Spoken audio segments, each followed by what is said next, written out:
Lodestar Esports now coming over to this bear, and the Volibear seems to be first to be going in with the ultimate. Sejuani ultimate missing the backline completely. MF ult coming down, taking down only the Volibear with the Vi ult in the backline on the ADCs. The jungler's gonna go down.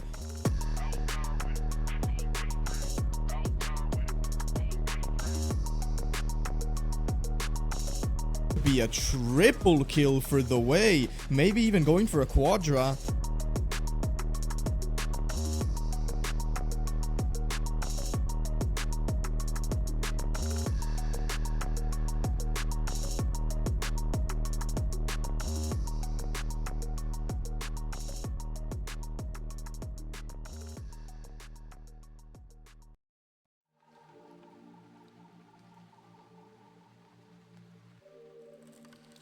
I'm Icky Dragonfly, and today I'm joined by my co-caster Amu. Now we've got a great game going on today between Lodestar and Nordic Warriors. I heard that Lodestar won the first game. I don't know how many rounds they managed to cook up against Nordic Warriors, but how do you think it's going to go in the second game? I think the map is going to be on Pearl. Yeah, I mean, a lightning fast round right there for Lodestar Esports. The first map of Ascent was the choice of Nordic Warriors, rather. And so now they have a really good chance of taking a clean win here today. And I think, as particular, not just a win against any other team in the bracket, no, the first seeded team as of currently. This is going to be a huge, huge map that decides the trajectory of these two teams for the coming few weeks. Exactly. I mean, I can't wait for this second game. Want to see the compositions these teams are going to be putting out, facing each other with. Sorry. Now, we know that the next season of Valorant is right around the corner, so I just want to take us away from this game at the moment, just to talk about what you think the next season is going to be like. I know there's some new changes that's going to be going on, and a new agent that's going to be quite interesting. I'd love to hear your thoughts about that. Yeah, I think we're entering a twilight era of Ascent right now. The traditional comp that has dominated the meta for 3 years and running now is finally going to either come to an end or potentially be severely weakened following the map changes that we see on Ascent. In particular, I'm looking at Waylay. Waylay was the one that was shown over on Ascent. We were able to see the power of her as Tens used it in that first round, being able to just dash all the way up on the generator, combine that with potentially an Omen Paranoia, throw in a Teho in there, or maybe even Deadlock if you're feeling really, really excited. And we could see the Ascent meta shift entirely in this case. And so I think tying that back more to the current map ahead of us, that's a big win for Lodestar. They know that they are able to pull out some surprise wins. Maybe teams are starting to pivot away from Ascent, starting to focus their efforts into maps that are going to be consistently remaining in the pool. And so being able to get a win here right now, prioritizing Ascent where everyone else is shying away from it, seems to be a strategy that is working out well in favor for them. And yeah, it's put them at a 1-0 lead so far, and giving them a really, really good chance to take us to a entire series win today here.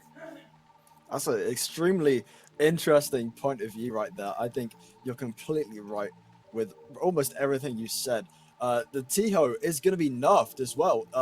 KJ's ultimate is no longer going to be able to be destroyed by his missiles. So those two missile salvos were, right now, they can still destroy KJ's ultimate, which is going to be interesting if we see a KJ pick, especially on a map like Pearl, because I think that KJ is still very good for the meta, especially in Pearl. But tomorrow that all changes. Those missiles are no longer going to be able to destroy her ultimate. Going to cause a lot of issues for Teho players with that nerf incoming. Do you think we're going to see them finally milk the rest before the Teho nerf today? Oh, for sure. Not every scene can be T1, frankly speaking. We're not even in T1, frankly speaking. So, I mean, if you have Teho, if it's such a busted agent, you might as well use it, and use it the best that you can, because this is going to be the last hurrah with it, I think, for many of these teams. But enough about what's going to happen tomorrow. Let's focus on the now right here before us. Nordic Warriors versus Lodestar Esports. Now, unfortunately, we've missed out on the first map, So, spoilers alert, Lodestar currently 1-0 up, looking to take their own map pick for a series win. But I really want to pick your brain here, Icky. What does this mean for the two teams? Let's start with Nordic Warriors, for instance. Top of the bracket, 80% win rate, looking like one of the favorites to not just make it into the playoffs, but have a deep run and potentially win the whole thing. What would losing here mean to that team?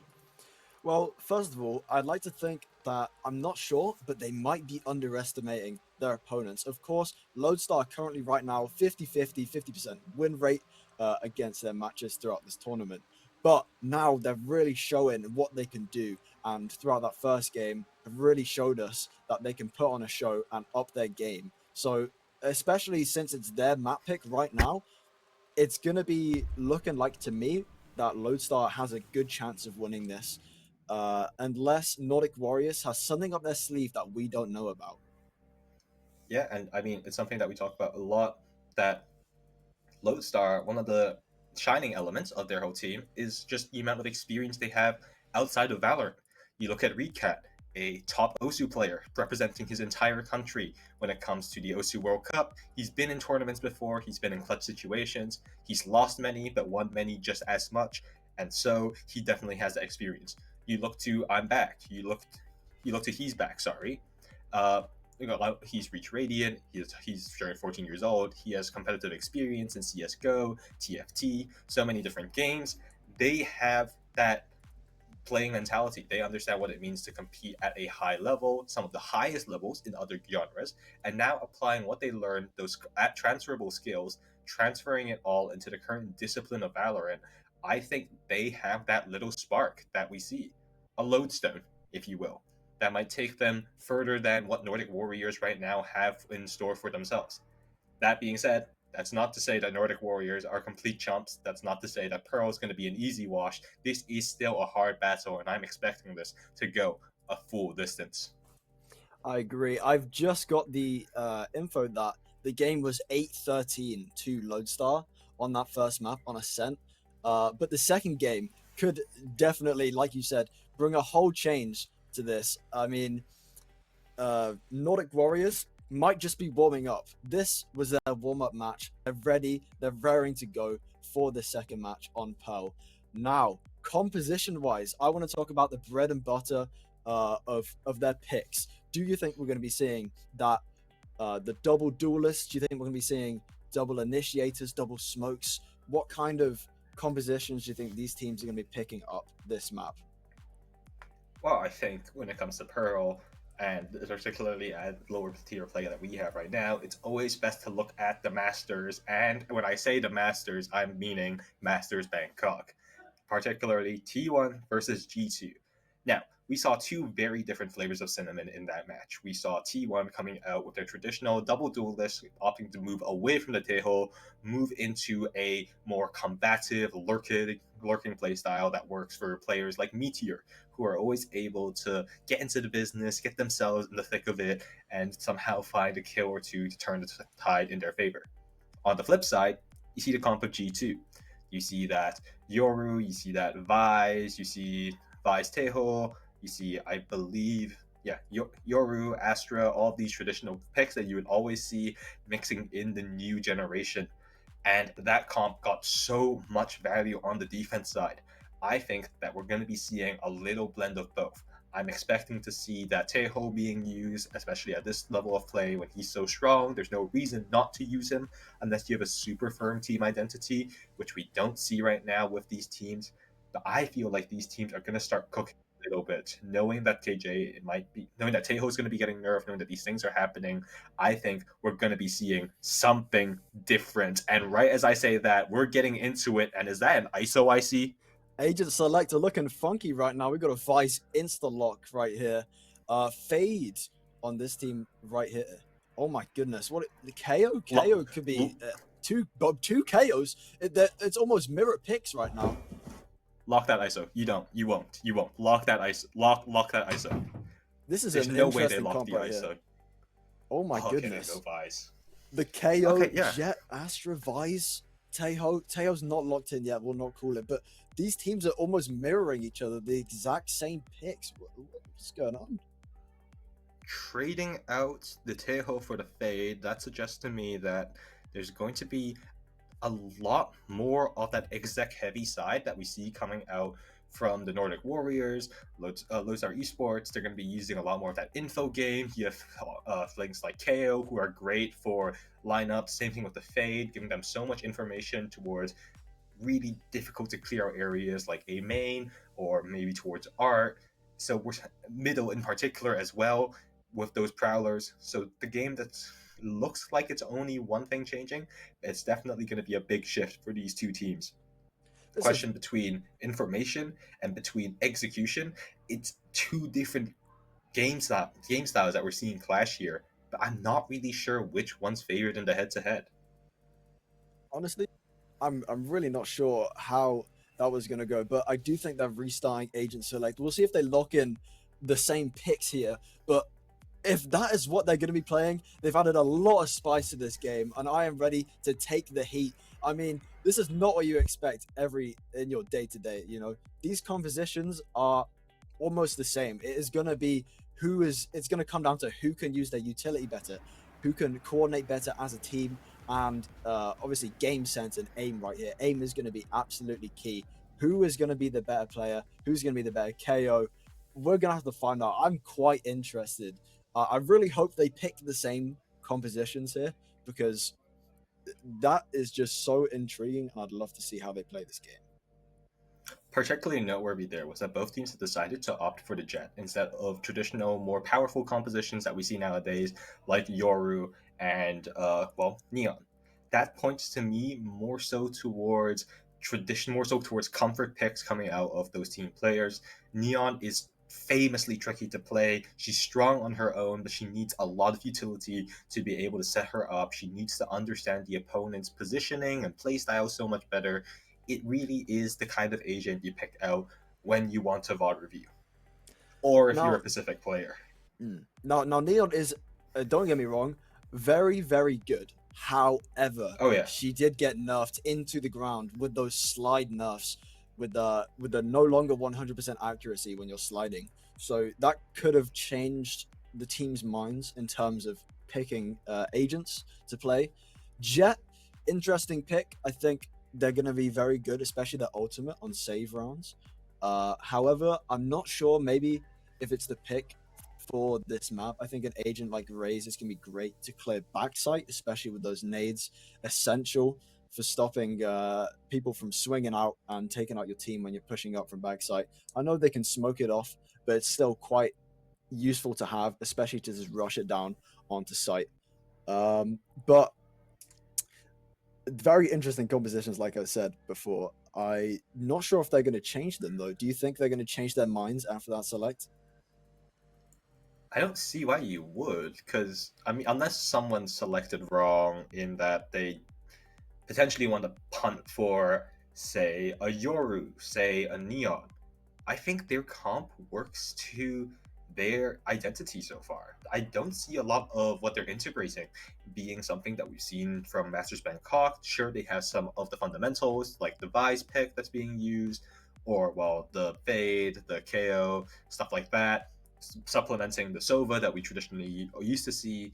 But I don't feel like they're really taking that much. I don't think that the comp is going to matter that much in that they've done so much anti-strat. It's more so what they find themselves comfortable with. I feel like at this level of play, what's important is not forcing your players into roles they're uncomfortable with, but being able to maximize the potential of each and every single one of your players. Yes, some matchups just don't work out. Sometimes it's 60-40. Sometimes you lose the map at agent select. But I think you're going to lose the map at agent select even worse if you try to force yourself to be something that you aren't. And frankly, I think a lot of these teams right now just don't have the amount of prep that comes through of it to be able to be confident in their own team identity. So I think if we go into a repick, it won't be a huge overhaul in team style play. It's probably going to be a very nuanced change in perhaps swapping out that Fade for a Sova, or maybe swapping out that KO for a Sova. Anything, just little minute things that might change up the details of how rounds are played, but not the entire macro strategy plan as a whole. Of course, of course. And you're talking about those comfort picks. Now, I'm not sure if they're going to be picking Jet because it's their comfort pick or because they think it's good for the map. Now, if it is a comfort pick, most likely that won't change because they don't want to cause cohesion throughout the teams. If they practice these compositions before, then obviously they're not going to want to change them.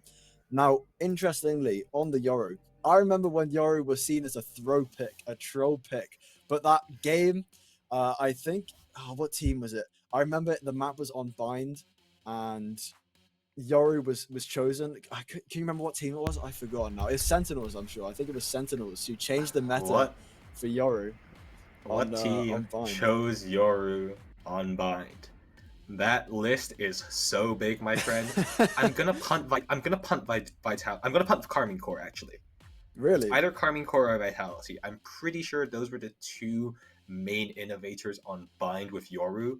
Mind you, Sadak loves Yoru for some unknown reason, so probably Carmine Core if I were a betting man. But yeah, anyway, continue. I thought it was Sentinels. Maybe I'm wrong. I need to check back and see what team it was. But I think it was Tens. I remember Tens playing Yoru on Bind, and it just completely changed how Yoru was chosen. Oh no, yes. You're right. Yes, you're right. Sorry, I remember it now. He did. Okay, he did, but it kind of didn't get like a ton of value. I think he bought it out against Gen G, was it not? Gen G map free on Champions, and like it worked, but like it wasn't like huge value. And particularly, I feel like Yoru's been like that was kind of a bygone era of when we didn't have Vise heavily in the meta. Vise didn't even come out at that point. When we didn't have things like Teho or just in general, you didn't need the Yoru clone to be able to activate the Vise wall. You didn't Yoru clone really didn't get much value outside of that. But yeah, I see your point. I think we're starting to see some innovation on that Yoru, particularly now in full swing, and teams are still slow to pick it up at the current meta.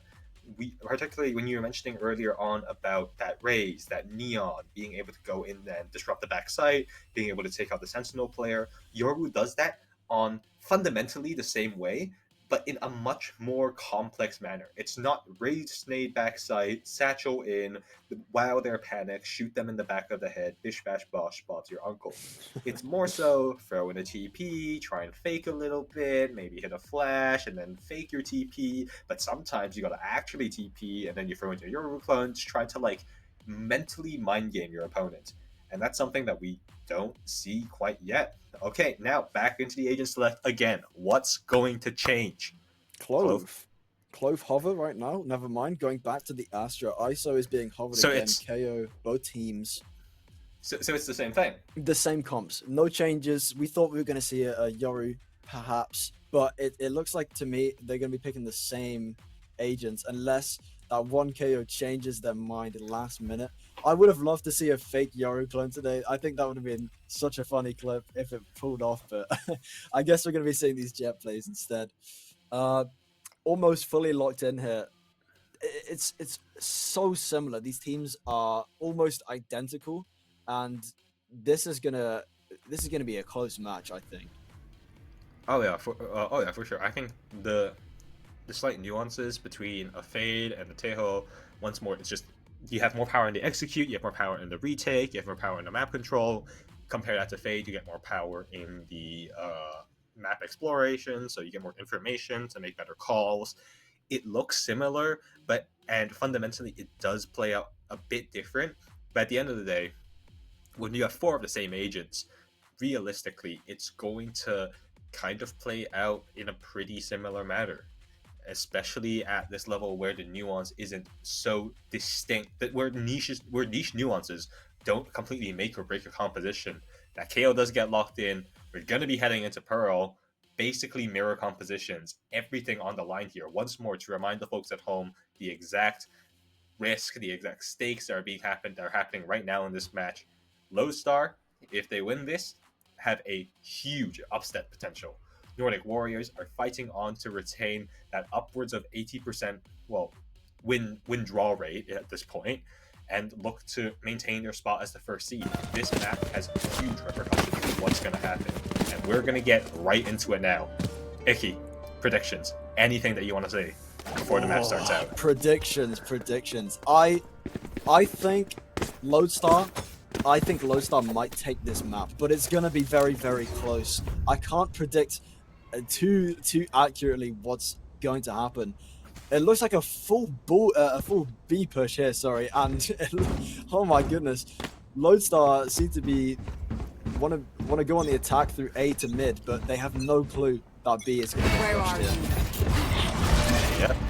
Big Yuto looking for a fight, but absolutely nothing going to be coming out. That should alert Eds here. Antsy he may be, knowing that potentially he is in the middle of a flood, but it doesn't matter if you get those 2 kills. That's big. Hiding in the smoke now, but immediately killed off. But he's done enough damage, and now the spike going to be coming down way too late. Already, the retake of the flood potentially coming in from the back. Keep your eyes out as these 3 teams walk through. Teko leading the charge here. That's enough. They're gonna have to continue pushing forward. Ships sailing quietly in the night. That has nothing to know about it. One None enemy the wiser, remaining. but now he turns, and that's 3 kills found, and that's the pistol round. Your prediction might just be coming true. Oh my goodness, that was a fast round right there. Huge action-packed round, and a huge misread. I got enough from time Nordic. to go into the Astro Form. Lodestar just sweeping up that first round. Want to be playing very aggressively here, I think. As well as Nordic, they wanted to play very aggressively, just have the wrong read for that first round right there. Probably going to want to try and get some picks on this second round. Yeah, I mean, like, Ants, how does Ants play that position? He's just to give some context, some background for these players. Ants recently swapped over to that controller role. He's 16-year-old right now. He's an Immortal 3 player, and yeah, he's wheelhouse in the recent years. He's found a home in Astra, Brim, and Omen, but really, he is a rookie on the controller position, usually tending to play other areas. But now coming in, he's done a big deal for his team, and he's still coming up more. It's him and Nyko. Nyko with 3 Ants supporting, and that's a fast sweep. Okay, clean conversion on that bonus, on that Nico rather, and now into the bonus. Guns looking good. 4 guns retained. 4 guns. That is going to be a huge advantage for this next round, where Nordic finally get their buy. But Lodestar are going to have those 4 guns for this round. It could change the whole topography of how this round is going to go.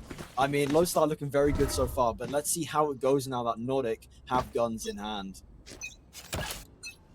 Lineups being done on both sides here. I keep an eye out for where that KO knife lands. The one being thrown by Teko here is now going to land. That's the eye towards mid. The knife not landing quite yet, so they don't have a lot of information.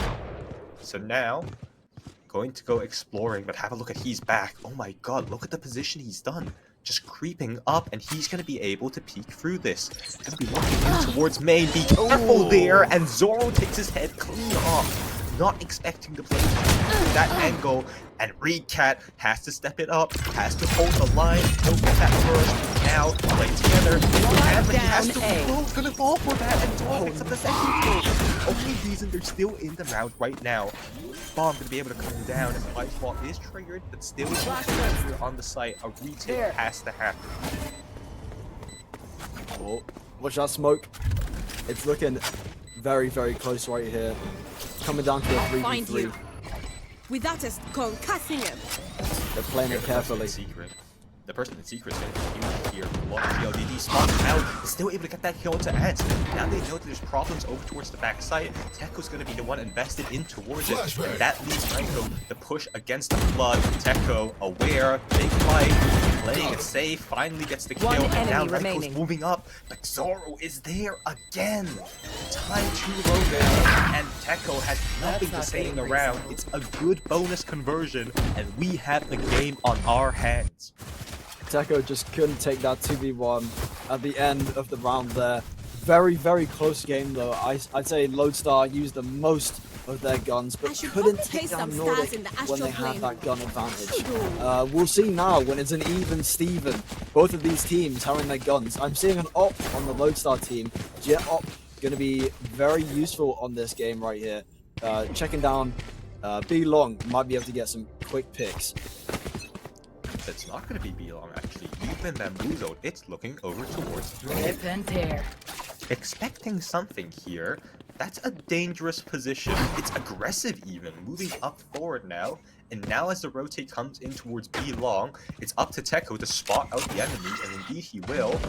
Now, everything known. He's back. You need to get a shot here. You need to get an opening. You are divided! Especially as that tailhold forces you out. It's so aggressive, and the range is already in. It's so much pressure. He's back, forced to back away as his name suggests. Now, Teko with the smoke, the only line of defense, and now will be able to drop one. I have the spike. Spike, surely able to come down here before the Astro Ball fades. Spike Indeed planted. it will. It's post plant once more, but this time, you have to think it's going to favor the Lodestars. Yup. First kill found, smoke up. They managed to get the site. Last player It gets standing. difficult. What a spray! What? Satos gets 2! Oh. Satos gets 4! Oh my god! What the hell just happened? What just happened? Almost an entire ace for Satos. Incredible round for Nordic, just sweeping up Lodestar in that round right there. You love to see it. Love it. Whatever team you support, you love to see a good sweep. Just incredible round right there. Lodestar gonna opt for the Sheriffs this round right here. Might be able to do some damage if they hit their shots, but crazy round right now. I mean, insane. Yeah, what do you know about momentum? And what do you know about being shattered right in front of your face? Nordic have completely slipped the script here on the current round, and they have some confidence. They're going in fast. Now, without this player, Tango's Spike down, mid. now they know the fight has to come out towards the end. The shots enemy have to be remaining. hidden, but the kill feed lights up green. He's back, does not care Thirsty. about your feelings. He will go through, he will smash your team down. Momentum, never mind. We'll take it right back. Thank you very much. Lodestar, are you playing on attack or defense? Oh my goodness. Look at this. Look at the aggression on this team. Lodestar wants to take their guns back, wants to take their round back. Playing on attack, even on defense, just going through Now it, we running win. it down, sweeping up Nordic right there. Incredible gameplay right here. I am very, very into this.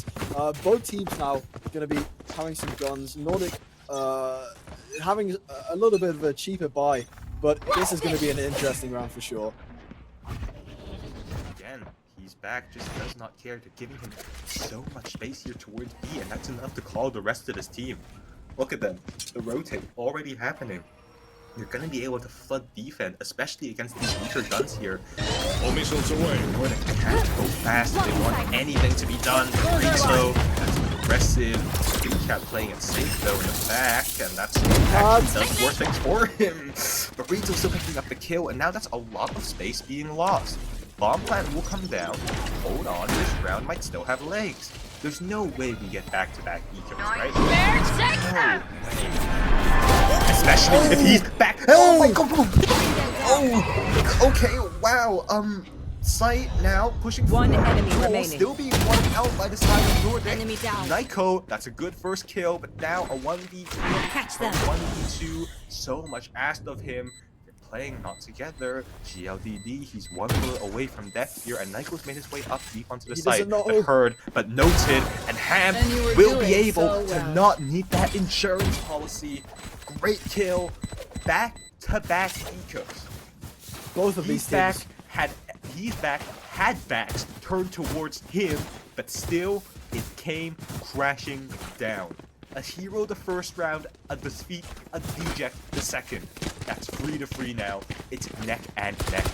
I mean, his back was on their back. Nordic, no idea that he was right behind them, but the whiff, it could have been such a good 2K.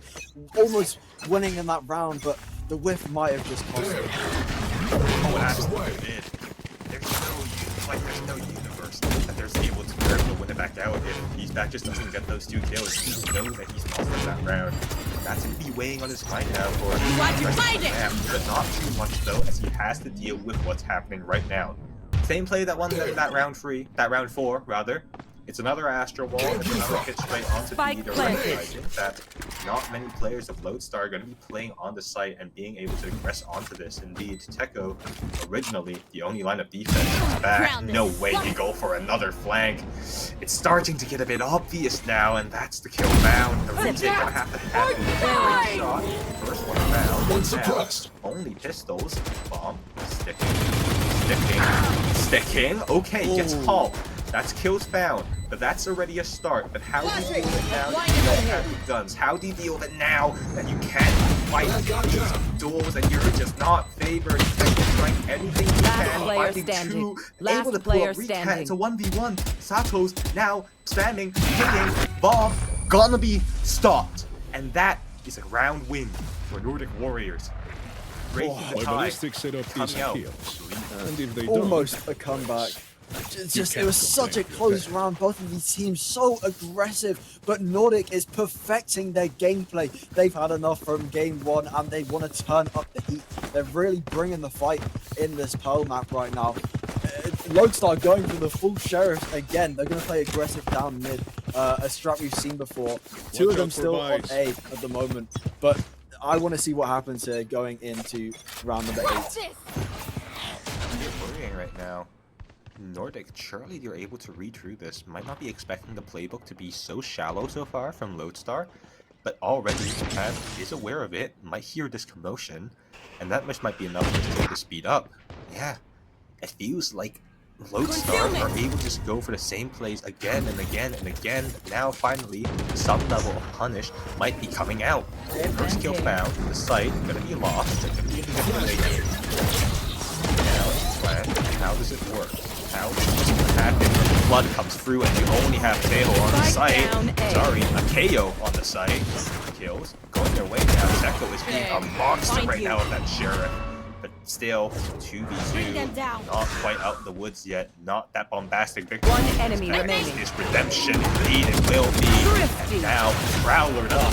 He's back again on flank. There isn't a toxicity for nothing. I hate to say it, One but shot. probably Every best to toxicity. play as a team. GLD got cut off right there from that vice pool, leaving him to perish right there. And he's back, finally getting a worthwhile flank on Nordic. You love to see it. You love to see a flank that works. Bringing it to 4-4. Now, we're going into round 9, and whoever wins this round, it could be pretty crucial. This is gonna maybe start to snowball, maybe start to domino. Yeah, unlucky here for spending their investment on the Thorns defense. activated. While they're going to be going for that flank, they're going to be using that op instead. And now the rest of the team headed in towards B, trying to find something. Again, Teko coming through, and again it's another crossfire. They are just running. One enemy remaining. and they are getting mowed down. Sato, the last one left in the blink of an eye. 30 seconds not even passed, and he's forced to sit and wonder where it all went so wrong. He's got a 4K before. Can he do it again? The 1v4 is what we're waiting for. Does he know? Tico Tech weighing on the watching left. it. Who knows? That Who does not knows? compute. 4, 5. Lodestar sweeping up a quick round right there. In quick succession, Nordic gets taken down and down and down and down until it is one player standing. And even then, Tico manages to sweep up that final sweet kill. Now, I still feel like there's not much happening though. Like, it doesn't really feel like I've seen much of the strat build coming through on the side of Lodestar. Particularly, he's back just walking through and going for the flanks every single time. Nordic Warriors are not finding a way to respond to this right now. Not ready yet. Find something to try and punish these plays that are consistently being applied here by Lodestar. Certainly.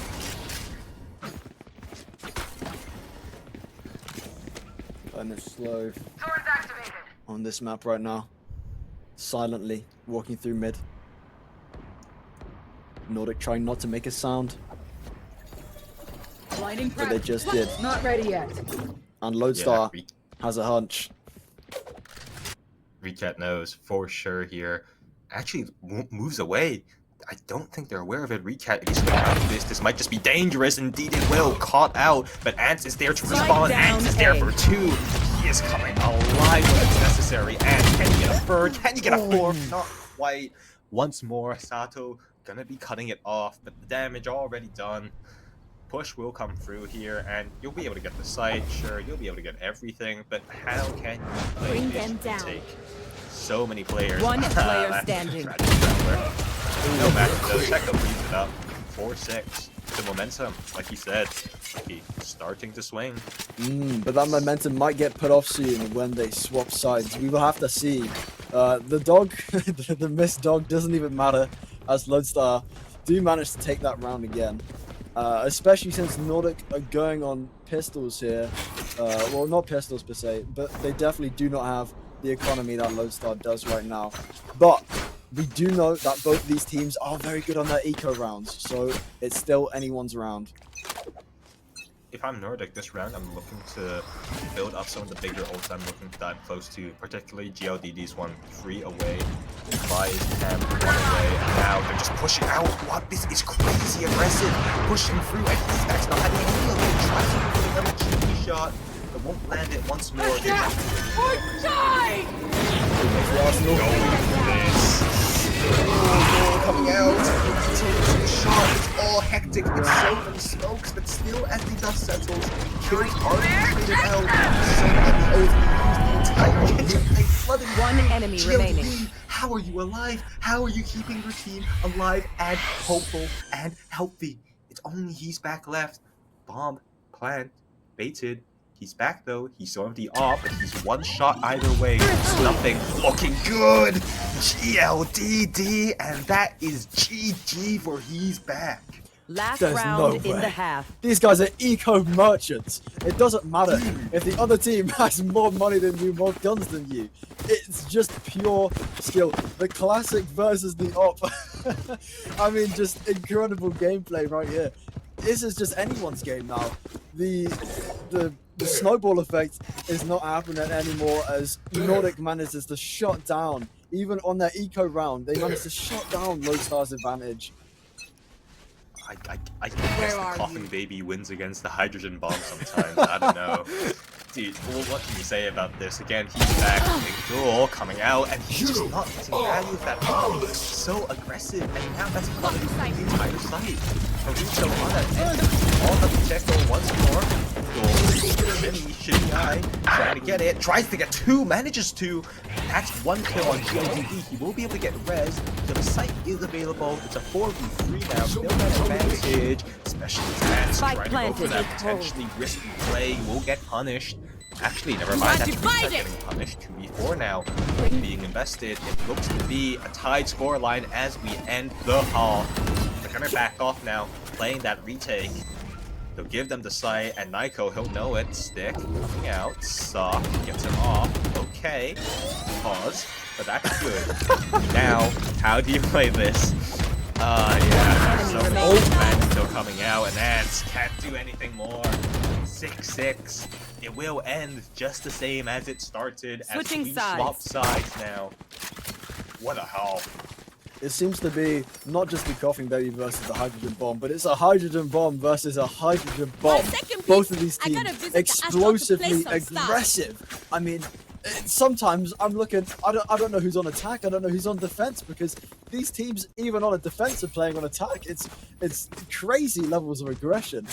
Like, I like it though. And even on eco rounds, both teams still manage to put in a lot of work. Now, Burrito's going to go for the sheriff here. This could be big if they manage to hit their shots. But it's going to be down on the utility for Nordic Warriors Jet right here as we go into the next half. Counterpoint. Go to target. It's gonna have to be a big wake-up performance. Teko getting that first kill. Okay, that's a start. Now, pushing out. Oh, he's going to timing here. He just turns around. Never mind, Hans doesn't it all. Hans doesn't care. Hans will ruin your entire team. And try something. We'll get a spawn through the smoke, through the wall, and now moving in towards backside. But the spike is so awkwardly placed. How do you break this? I need to stop It's slowed obscuring down vision. indefinitely with this 3v2. Holding it. They don't know. They're in the smoke. They're gonna push through. Okay, One it's fine. enemy remaining. Yeah. Oh, Nordic wraps it up. Oh, shooting the That's- bodies. That's a response. I mean, come on. He's back trying to do that. They've shut him down beautifully over the past 3 rounds. Sometimes, Satos, when you're going 12-9 and the opponent I starts should a play bit, some Astral Stars in you this kind of have reality. to do it back to them. And I mean, Satos, we'll see if he regrets that. We'll see if he awakes the monster. But so far, on green pastures for his team, the Nordic Warriors looking for new land to conquer, and Lodestar Esports potentially now in their sights. Pearl, the land under the sea, might just be theirs once more. Who's gonna be the king of that language? We'll find out. Spamming through the smoke here, trying to find a pick but doesn't land. He's back. Is gonna narrowly avoid. Oh, whoa! Oh, Okay. What? Oh, The spam. whoa. Not good. Danger zones. Alert, alert. Burrito, we need you. Pack him up. Put them in a rack. That's the first. That's not a second. Has to back away. Recat that bulldog. He picked it up now, and it's making things hurt. They don't know. They don't know where Ants is. Ants is completely unchecked for, and Hamp has to be aware of this push. The call is good. He's going to back away. Ants has waiting. all this free space to Waiting. work with now. Meantime, Spike Platinum's planted. down. How do you play this? Very, very slowly pushing up. Ant now has the upper hand. Waiting for Hamp to push around that corner. Last Oh! player standing. Okay, the kill found. Now, Rechat. He's been in these positions before, 1v3, he is the Vise, he is expected to hit these weird positions, he is expected to hit the clutch, he knows where one is at the very least. Timing, it's good, but he can't hit the shot, only gets the headshot, it's not enough with that gun. Small mercies now, and they're able to breathe a sigh of relief. Team Ace. That's Now- Nordic Warriors, they'll get the defuse, but it was close, let me tell you. Lodestar now gonna get their guns against Nordic Warriors. Might be able to change the tide of this next of this map. Sorry, of these next few rounds. The Outlaw coming out again. The Outlaw Force from Burrito. Do you think that Outlaw is gonna have quite a lot of input? They managed to get a pick last round, but missed on the second one barely. And I mean, against 5 heavy shields, it's really not The looking enemy is good. It's gonna have to necessary. come down to some level of chip damage, where it be the KO Molly, the Teho Mollies, potentially even that, potentially even the Vise barbed that's wire, the- but The run Placing wall here trap. with the Outlaw. well, it was from last round. To be fair, he did just I transition have the it through. spike. And then that, and instead, it might be able to catch up a little bit of value here. The push can be coming in towards him. The B site now being pressured. 3 players in towards here though. First hit. He's got a hit. Won't get a second one though. Tekko still alive and healthy, and he's forced to give up all of that B area. This push now can come through. Tekko, he's the only line of defense though. If they push through, it could still be winnable. But in the meantime, they're getting pressured in towards main. The execute looking to come through. As things are being thrown in. 3 player suppressed though, that's big from GLDD. That just might buy them a little bit more time. And now they can walk into their deaths. GLDD, that's 2 in the round. Zoro now looking to come alive, but he misses the shot. That's great movement from Recat, and he's able to stay alive just that tiny split second more. And the plant should be able to come down now. 2 players Slowing. late to the party. Now they're here. 30 seconds left. I can't use this. The game is definitely slowed down the momentum right now. Both teams playing it a little bit more safe. Last player standing. Nordic not knowing what to do Spike here. planted. Oh, Ace. that ends the Wait, round. it's an ace! An ace! Ants! What? Oh Where'd my that come God. from? I didn't even Where'd that come notice. from? Ants! Oh What is my he on? god! Ants! That's the second And a timeout. timeout! I think that's a timeout. Oh my God. Ants is in their head right now. Insane. Insane. Look at the kills. 17 and 12 from Ants. MVPing the team for kills right now. Oh my God. That They was say Ants insane. are- I did not expect that. I really did not expect that. I mean, Gonna need to they say ants reset their they say mental. ants are strong. Whoa, what? They say ants are stronger in groups, but I mean, This one, he doesn't need teammates. He can just go through it all day long. 5 kills, not a single one found by anyone else. And yeah, like you said, this has to be the mental reset. Nordic Warriors, they already lost out on that first map. They already know that they're bleeding. And this just might have opened the wound up to unspeakable levels. Potentially, the Warriors might keel and die over in battle. But this has to be, this can't feel good for them right now. Surely not. Surely not. I mean, if you say ants are stronger in numbers, then this must be the queen ant. Surely, surely this is the queen right here. I mean, the ace on that round is just perfection. How is it going to go in this next round? That's another ult build up here. I mean, Ant has just been building up, farming up ults like crazy. Not ready yet. I think he's got like 4. This one right here. So big things coming through. And now with the pick of the litter here, they know that they're on low guns. It's a force buy coming out here from the Nordic Warriors. And Lodestar, they're just going to run it back. They hit B the first time, now looking, sniffing towards that A site. Actually, but have a look at where Ants is. He might have enough information to potentially call the rest of his team or potentially inserted into the lurk. The rest of his team has gone here, and now Zoro getting that kill. A fight breaking out here. That's aggressive. Cat, so many fights coming out. How have they managed to claw it back? Player advantage now in their grasp. But look at the flank. Look at the flank. Rito, that's one. Dashes away. You won't be expecting Ants there. And Ants gets the kill. Now, blown wide open. Forced to hold on to both sides. But surely one must fall. Take your time, Lodestar. You have everything to play for here. Everything. Pick of the litter. 30 seconds left. Going exploring. It's just flank after flank, honestly. I mean, Burrito flanking gets flanked by Ants. Oh, he'll hear this. They'll know GLD. this. Ants is gonna go for this plan. Ants. Ants. One enemy LDD, remaining. big fight. Win. It's won them the round. There's a wall there as well. Oh, Ham's not gonna be able to walk through without getting information. It might just have to be a save. He's gonna go for it. Arc Rose invested. Retrieving flash. Pushing out, and he won't spot anyone, so they'll know exactly where he is. They'll know where to point their guns. There's no way you go. There's no way. No balls. Do it. Do it happen. Do it. For the boys. For the boys. Ham's gonna save this.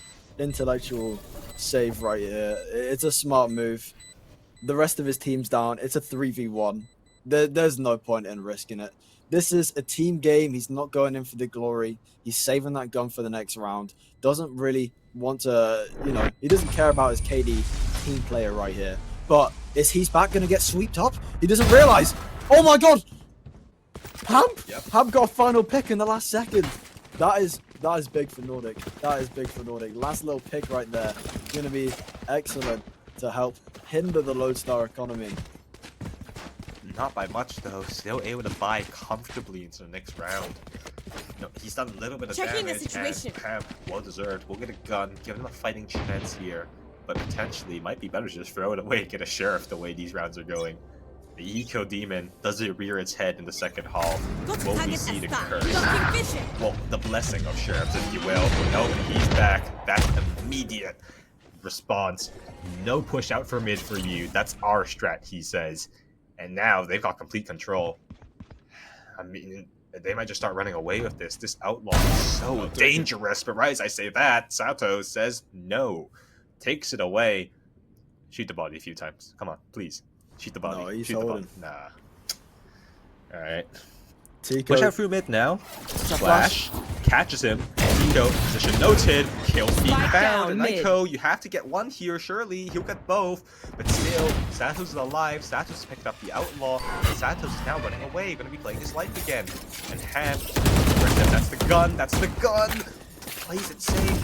Knows so much information, but the B side's completely exposed. Now he'll know it, and he'll know that they've lost out on that area. Gonna regroup now with Santos. The retake is on.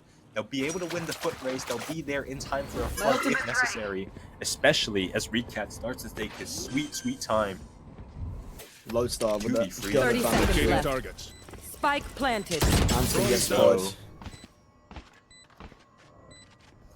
2 and haul Blinding. 1 over towards main. This is My tough. blind is Have to dead. invest his ult here. He gets a really good fighting chance if he does.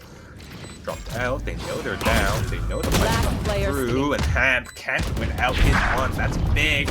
Ants will stop anything from being used. No more collateral damage. 8, 9. It's still 1 round difference, but it looks like the tides are starting to turn. Nico with those 3 big booms, 3 big kills. I mean, absolutely beautiful. You love to see it. You love to see it. The curse of the eco curse seems to be fading away. It's not massive right now, honestly. No more theory. Just incredible rounds to witness here. Get out of my way! Casters have professional standards, you know. Oh, look at this! Free Look at this big AWP hold! Look at this hold! Oh, Burrito. It's not catching. They don't know he's here. Oh, no, they do. Now. They do now. He walks into it. How do you play this? find you. Someone has to shoot your eye, surely. Indeed, well, they don't know this is off quite yet. Naito, are you going to go for a second one? Not going to risk it. And now he's going to be able to regroup with the rest of his team. Dangerous situation there. Here. Won't be able to play out for his favor, and now going to be clearing out all of this area towards B. They know that the B site is not being contested as of now, and that's going to be enough to pivot or rotate out. GODD going to go regroup with his team over towards that A site. Oh, but look at this. The hit's coming through. It's once more pivot, going through towards mid. He's back, getting so much space for them over towards this water side, but GODD is ready for it. GODD picks up the kill, and now they've lost their lead. They've lost that spear point. How do they do it? It's just gonna have to be They're just gonna have to try something. But their move's already been read. Everything noted. But the gunshot's not here. Zoro has to come up big. It can't be technical to come up big. Not in this position. You can't get them to sight. Completely shut down. And now a 10 gonna be coming through. Ignore his team. Spike planted. There. Last player standing. Only good for the one. So the one who started it off that off. Now the two a hindrance. And 8-10. Lodestar Esports are running away with it. Huge util dump on that site right there. I saw so much going on. I saw T-Ho missiles. I was about to say Tico, but sorry, I should play T-Ho some Astral missiles Stars going on in this there. reality. We got Tico, we got KO ult going on. We've got so much, even like Vi's ult, all that util, huge dump on that site for Lodestar to get that dub. Now putting it up to 10-8 for Lodestar.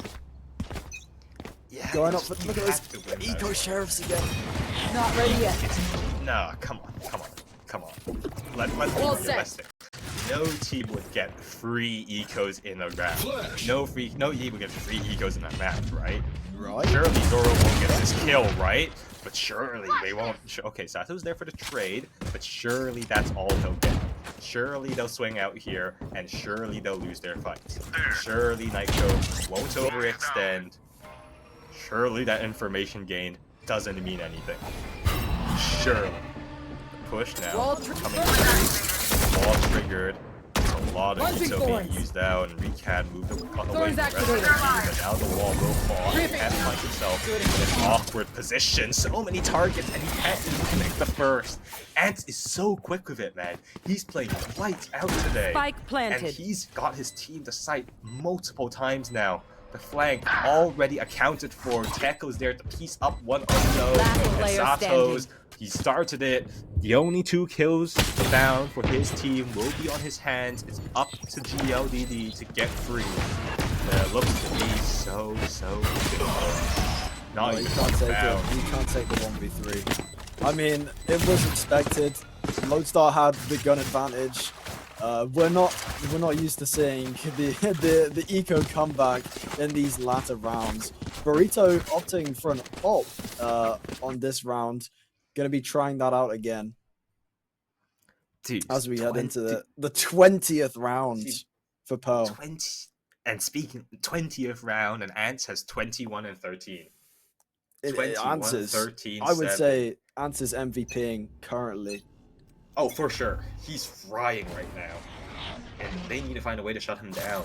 He's back. Look at him. So aggressive again. He did this on that defense. He's looking for it again. That dash now being procced. How is he going to use it? Gonna overextend, gonna overheat.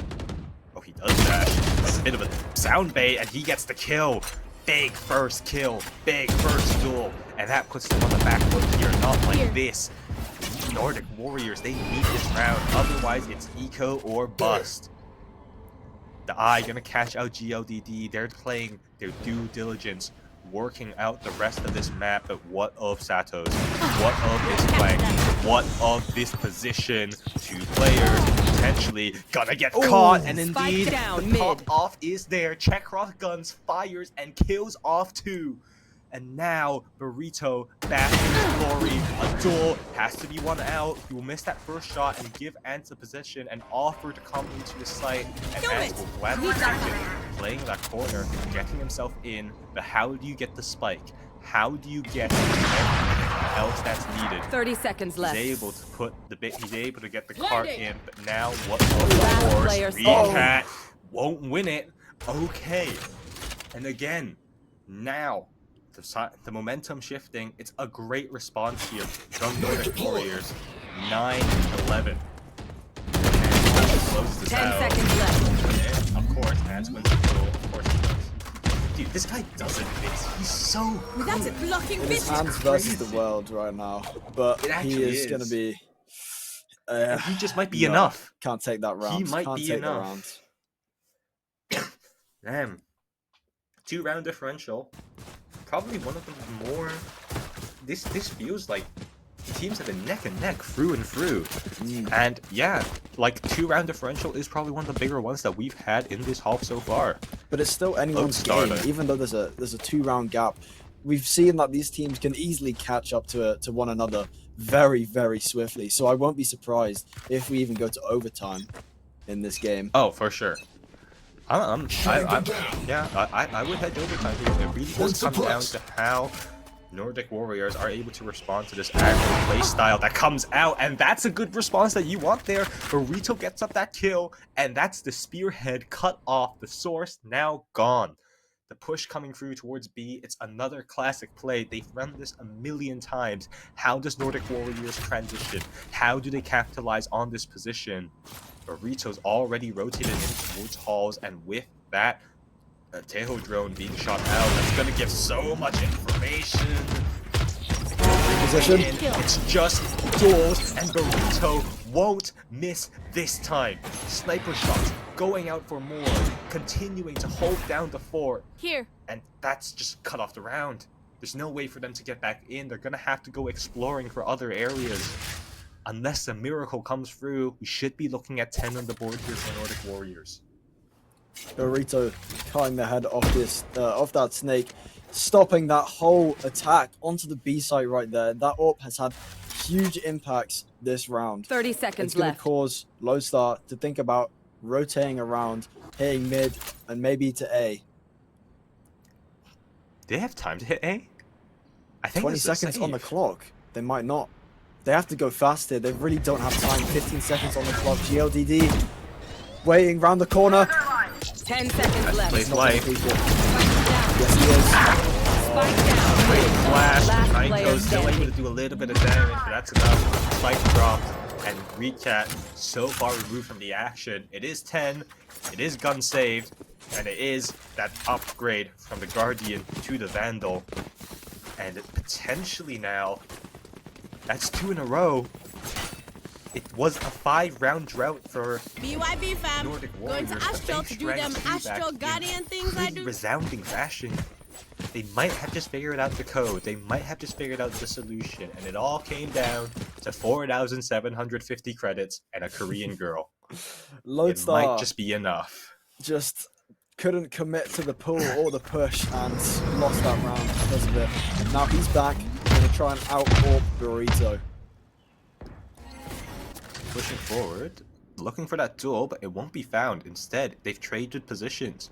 All of B control being taken by his back, and meanwhile, A has been firmly put in Burrito's territory. GLDD, the only one here to really hold up on that art push. Reflash, potentially being popped, trying to get himself back in on this angle. It will give him that position. And now a bit of a stalemate. So much information provided. How do Lodestar want to start this? Again, splitting, looking to try and poke in towards that B site, that A site rather, but in the meantime, he's back, gets all this position in towards B. Spike's gonna pivot, looks to be a B hit, and none the wiser are they. Sato won't get another chance at it, they'll just barely spot the coattails of Ants. Now, surely that's reviewed the cards. You have to notice B hits coming through. Recat, the only real problem in this position. Recat, if he pushes through here, GLDD, 30 very high seconds chance left. of dying. Face Recat, your not one fear! for missing these shots. In the meantime, though, the rest of the push coming through might just get him antsy. Indeed, it will, but Recat doesn't win at the fight. It's GLDD Spike to get planted. that kill, and now 5v4 on this retake. So much being invested already, and do they have enough more post plan? Can they play out this position now? It's looking tough. He's back, pushing forward once more. This is not the ideal gun. You have an operator here. Can you make it work? Oh, it's gonna get shut down. The Visor being Shorty. now a Shorty in play. Only good for the one, but the rest of the kills still being able to be found. And Ants, his position's noted. He still manages to get 2 though. And now GLCD, he's the one of the bomb. He's the one of everything. Burrito's gonna go for that. Caught with an off, shut down, shot to the chest. 11 apiece. We're going the distance, ladies and gentlemen. We are not stopping. And like we said, look how close, look how soon that gap is closed between these two teams from 11-9 to 11-11. It is neck and neck, I've and got that enough timeout time to is go going to into the get Astro 4. called. The pacing of this whole game has changed exponentially from when we started. We saw these two teams going so aggressively at each other to now playing so cautiously, like dipping their toes onto the sites. They want to play so cautiously, but in the last 2 seconds of the game, they're just so aggressive. Once that spike goes down, the whole pace changes and it goes from precautious to extremely fast, maybe even panicky, just wanting to get that spike diffused, but can't quite do it. Fun fact for you, Icky. Mm-hmm. You remember how at the beginning of this half we said, oh, Burrito's got a sheriff. He needs to come up big. At that point, he was 5-12. He's now 14-17. If there was a player who's had a complete tone shift over the half, it has to have been Burrito. That operator and him are a match made in heaven, and they are able to put up so much impact. He has 8,000 creds right now. He should be buying Zoro, but he isn't. The reason why? He doesn't need to. They've got enough credits to last into the rest of the map. They've got enough to sustain them, and on the other hand, if you look on the flip side, dire straits coming out here for Naiko and Recat. It's a must-win right now for Lodestar. They are firmly in the back foot. This timeout better have been worth it. They are just so locked in right now. Both teams just want to win this. Oh, for sure. Look at this. Oh, doesn't get it Finish. through the spam. Pushing Blocking forward. sight. Oh my god, Zoro can take it down to such low HP. One! He's on 1! What's this? Oh my days! Round One just been HP. decided right there. Staying alive, that's huge. But now, the position, the attention, focus, to tap, he's back, good clear. He's played that position too much. GLDD has led to his teammates' death indirectly, but there to refrag, there to avenge. Now Spike coming down, now the flash, and caught Can I use out that? that position. How do you win that fight? What? Still managing to make magic work, and that's opened up the floodgates. He seems to be able to come through. Burrito has nothing to say this round. Burrito, that being said, manages to deny the spike, but only for a mere second. Small reprieve. Spike The rest of the planted. team here, but they have nothing to say as the bomb will fall. 45 seconds. How do you play this, especially with a player on Last 1 player HP? standing. That's how you play it, Sato. That's how you play it. Recat. Do they know? Are they aware? Palm plant. Stick King. Recat. Quiet as a mouse. Walking up. Walking One up. enemy He'll remaining. get through. He'll get half. But Sato, what about you? What says your position? Stacks the landing. Caps the bomb. And now the smoke fades. With the illusion off. Shorty in hand. Won't fight. Recat. everything that Oh you're my not. god. Great clutch. And that is match point. Match for point. Lodestar Esports. I am in awe right now looking at that round. It was so close, anyone's game. The shorties came out, didn't manage to get any kills with them, however. Just insane. Look at these teams. This is genuinely crazy plays right now. Both teams are so locked in. It is 12-11. This is either going to go to overtime or going to be over this round. OT or bust. Get out of my way! For the whole distance. It started off 6-6. Will we get a repeat? Rito, great shot. He's gonna not be able to back away and has to put away that smoke, and that's at least a refrag. Kill though onto Nyko. That shuts down a lot of information for the team. They're gonna have to come up through. They push through this GLDD. What? Okay, he's back for sure, and that's just completely busted open the defense. Now they don't know where to play. Camp's gonna have heard that dash. He knows it's moving towards the A side and having That is concealment. now looking to move in towards Water, looking to support Zoro, and indeed he'll have that right call. It's still anyone's game here, but big shots need to come out. Zoro, what do you have for us? You are divided. No charge. Ooh, won't do Here. it. He's back, and he's ready to carry his team to the rest of the game. Never mind, shut down by Hamp. It doesn't matter. No, that momentum though. Aura farming, and it goes also wrong. Satch's actually brought it back to a 2v2 though. And the bomb fight Drone has come going down. up. He has a drone. What will he be able to Drone see? is down. Nothing of note to write back home. And that's just Watch really it. trying for Hamp to move through. Trying to find anything. Sticks it. Sato. Half. Sato got off. Sato tap and perfect, and that's all she wrote. That's game, baby. That's game. Lodestar Lodestar 13-11. What a response! What an upset! And that is how you do it, ladies and gentlemen. Congratulations to Lodestar Esports for taking our series a commanding 2-0. They won out on Ascent, and they conquer Pearl. What cinema? Incredible Absolute, game. hey, absolute cinema. Absolute cinema, bro. Genuinely, we've gone from a 13-8 game to a 13-11 game. It has been so much more close in that second game. Sadly, we didn't get to see the first one. I would have loved to see it. But, you know, props to both teams. They both did absolutely amazing. I hope there's no, there's no hard feelings between the two teams. Nordic put up a great fight, but it is Lodestar who is going to take the dub. Now, I have been told, Amu, I don't know if you know, but, Oh? DMG? DMG is, they FF'd. However, Yeah. match 2 has been confirmed between CD Tigers versus One Forward. Big match to look forward to there. I'm excited to have a look. But just a little sneak peek for what we have here. But this game deserves all of our attention right now. Let's just have a little bit of a discussion. What does this mean for the rankings? Start off, huge upset win. Congratulations, Lodestar, once more. But now that puts them potentially not just as a 30 team, middle of the pack, vying for playoffs. No, they've firmly established themselves. They are one of the contenders to win out on this league. They've gone to the top dog, gone to their home turf, wally whooped them 13-8, and had a close showing on their own match. They can hang with the people in the top. They can be contenders for this tournament, and they have what it takes to win it all out.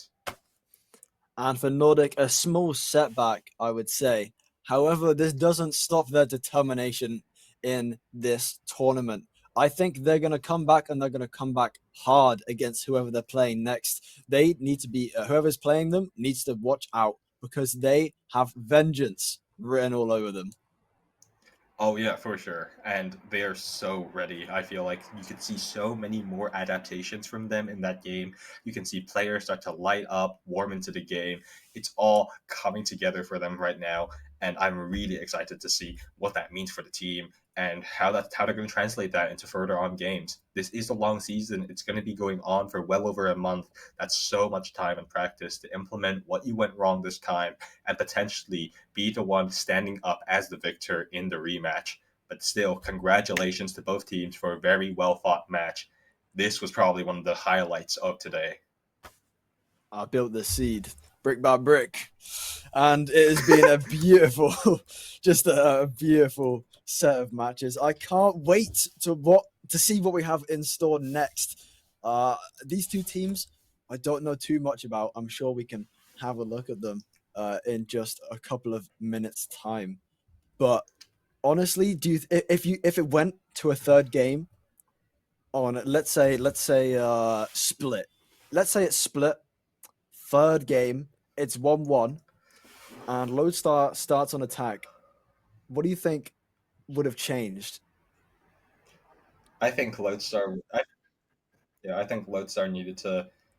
I think Lodestar just needs to have a deeper strat book here. You start to see them get a little bit more exposed as we went through. They got 5 rounds in a row, electric, but then Nordic Warriors just kind of figured them out. If it wasn't for He's Back coming through with some big plays, if it wasn't for some incredible shots from all of them coming through, some miracle 60-40s being won out, potentially we might be looking at OT. Potentially, we might even be looking at them just snatching defeat from the jaws of victory, if you will. So something for both teams to look forward to. This has definitely been an enlightening game for both players.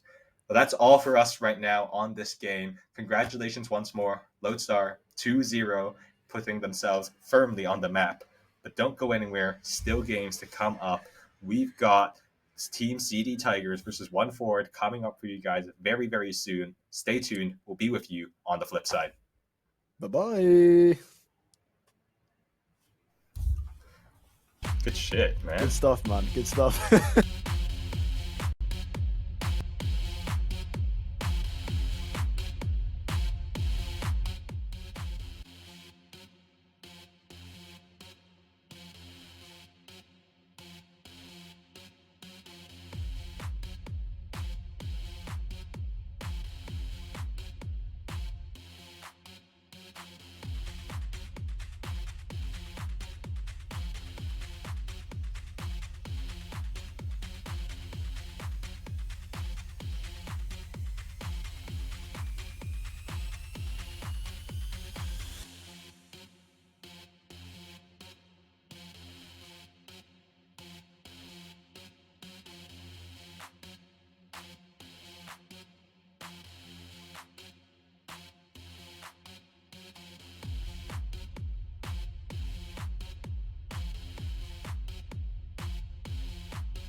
Valorant Division 2.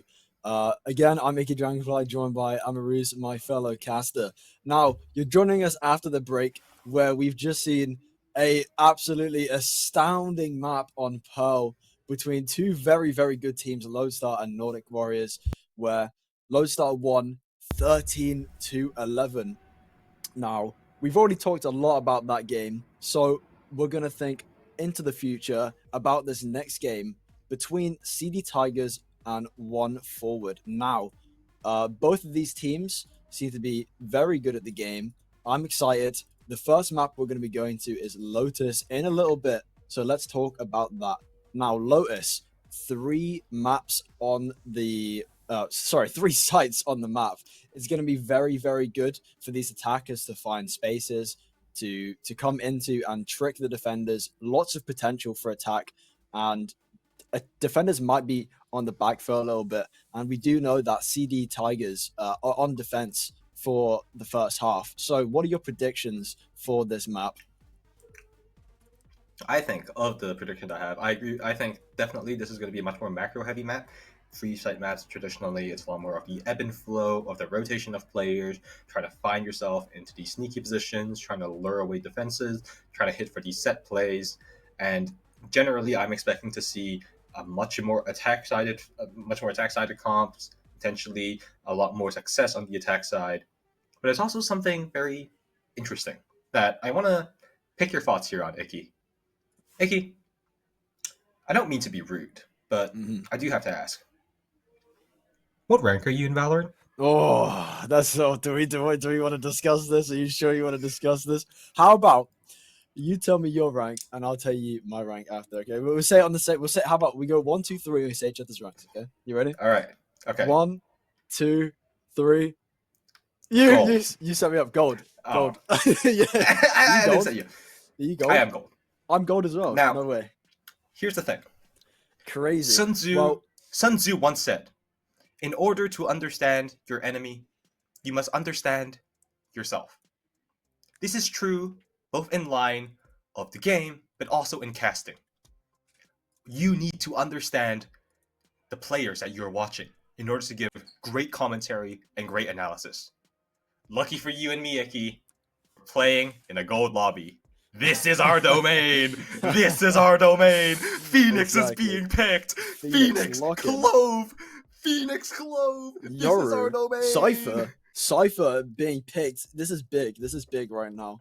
Fade, Breach. You love to see it. A Breach is going to be very, very useful on this map. Sova, Raze, Omen, all locked in. Now this other team, not quite sure what they're going to pick right now. Again, we're seeing similar comps to last game. Not as much of a matchup.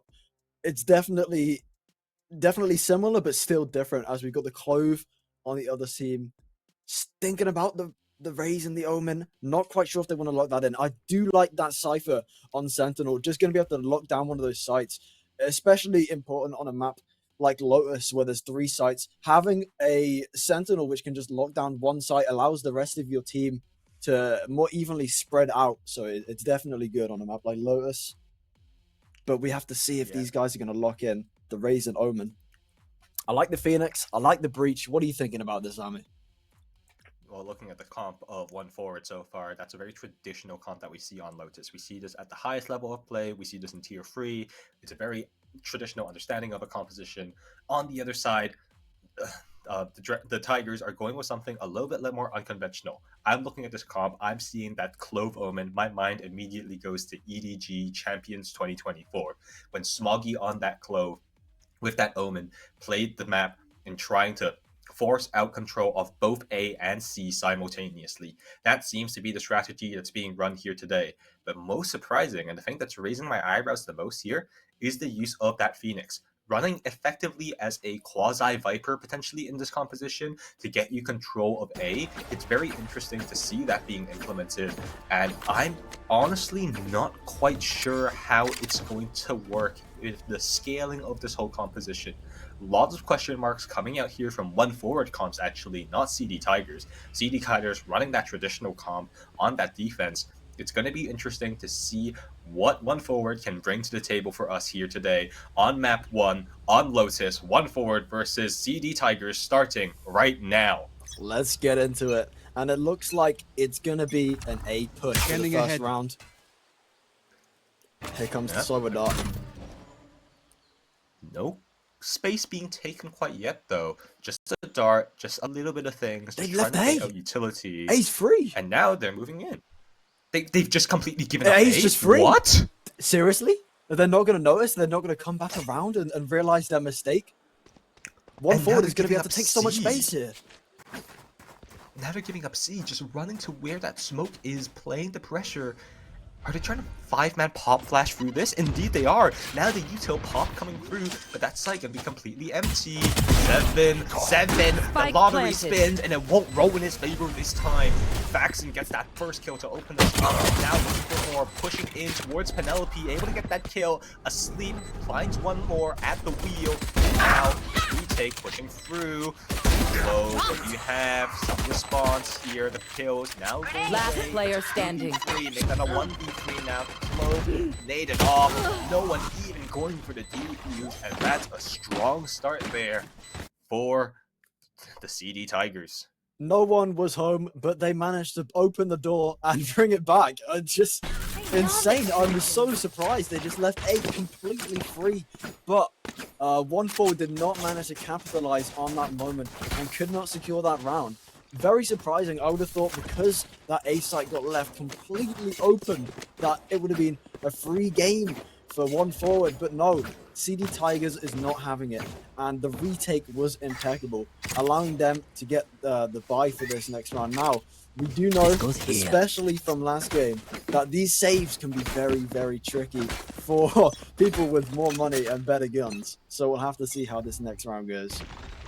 Right Not huge investments here, though. Looking to kind of maximize their, I guess, presence across the entire map here is the CD Tigers. Instead, now moving out. They've given up most of the site. there. They've given up most of the map, indeed, giving them all this A space again. It's going to be another hit here. Big questions coming out here for Sleep. He's the one with Marshall. How much are you willing to get? Already spotted out. He's a dead man walking, running on borrowed time. Blazing. Especially if he can't connect that shot, but manages to get planted. a kill. Still alive. He's not been cleared out. They've just accepted to leave the site, and now he just might be the killable point coming through on this retake. Okay, Texas has a shot. Texas can't go for more though, and he's left Blazing Mango Boy with everything to do. Shot not even able to be fired. Nikki will clean it up. That's a clean conversion, but still guns lost. Pyrrhic victory potentially that might translate over into our third bonus round. Of course, One Forward might not have been able to win this round. As you said, the Pyrrhic victory for the CD Tigers, losing 2 guns that round, which could be imperative to winning this next round, especially since One Forward is gonna get are gonna get their guns now for this round. We'll have to see how it goes. It's gonna be more in One Forward's favor, of course. They have the Vandals compared to the CD Tigers. Saved up guns from last round, and I'm looking forward to seeing how this round goes here. And again, it looks like One Forward wants to hit A. Cypher set up here though. Where are you? Why wouldn't they want to hit A? They haven't been getting pressured at all. This is traditionally where the big fight happens on the on most professional plays, is that you have to have control of either A or C. This time, you're gonna lose out on A completely for free. I mean, they've just served for One Forward. Just the whole site on a hit, on a nice blaster. He has everything to do. Actually able to get 1, 2, it's not the plant. What are you doing? Flaring him off the plant. He's able to get 2, and that's daylight robbery. Still not being cleared out. Finally, he shut down an end to the madness, and still now enemy remaining. He's made this winnable, but Texas hits that shot and now cools us down. Okay, what a smash. Now, every Now the nightmare is won't over. go his way. It's at least a win, I guess. Another See, Pyrrhic there's victory, I still would plenty say. of fun to be had. Another. I mean, really, it could have gone so much worse. Nikki lives a few more seconds. He's able to just buy time for his team. So many permutations, but we live in the timeline where One Forward will take 1 step forward and now put 1 on the board. Just insane round right there. Managing to take away so many guns from One Forward and make this round a little bit more even. They fight now. This is what we were looking for. They've executed it perfectly. The traditional approach, and there's no response. Texas, he's been the best for his team so far in these past few rounds, but he will finally fall. Asia Boy getting the better of him. How you doing? And pulls up all the way back towards B. 2v3, they have the pick of the litter here, forced to walk through, forced to clear out everything, and they are burning time if they do so. A choice has to be made, and indeed, they're not even going to try and risk and rotate, not going to try and explore further ventures. They think this site is all they need. 4 smokes available and 3 immediately expended to brute force their way onto the site. Bomb will come down. Spike planted. Be free.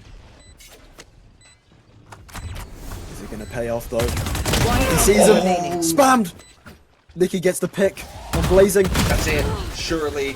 And yeah, shut down too many targets. The kills won't be able to be found, and the sleep will find them once more, take them to a nice nap for eternity. 1-3. They've made their case right now, and I have to say, CD Tigers look to be in control over these past 4 rounds. I would definitely say so. Right now they are dominating the court, 3-1, putting One Forward on the back foot forcing them to have a little bit of a save, a rethink about their strategy. And on defense as well, CD Tigers are doing really well, especially since the attackers have 3 sites to choose from. But that Cypher is giving so much info on where they're hitting, especially since they're going to C right now, which is where Nick is set up. Yeah, they're taking all the space now towards A. That should be enough to call the rest of the pivot in towards B. The 3 players now here. There's no way you can invest this Fade on Arthur. That's brave if they do. Nicky, he has to show up. He was able to cause a heartbreaker on that third round. And now it falls to him again. Working up, position, noted, spray, gets 2, but surely his life will end here. How is he not dead? Okay, finally, into the madness. Now still the rest of the cavalry's asleep once more, catches them all. And that's a nightmare if anything. Texas, nothing more to say in the round. He doesn't have a way back in. Dynero got caught lacking with the knife out, just absolute spam going down on the C site. Pex has got to pick up some kills here. The bomb is in control of the Tigers, and they are hunting for their prey. Spotted by the Sova drone. It's only a matter of time. 30 seconds What left. do you think CD says? Not clue. No clue. CD's nuts. Okay. Pegasus. Got you!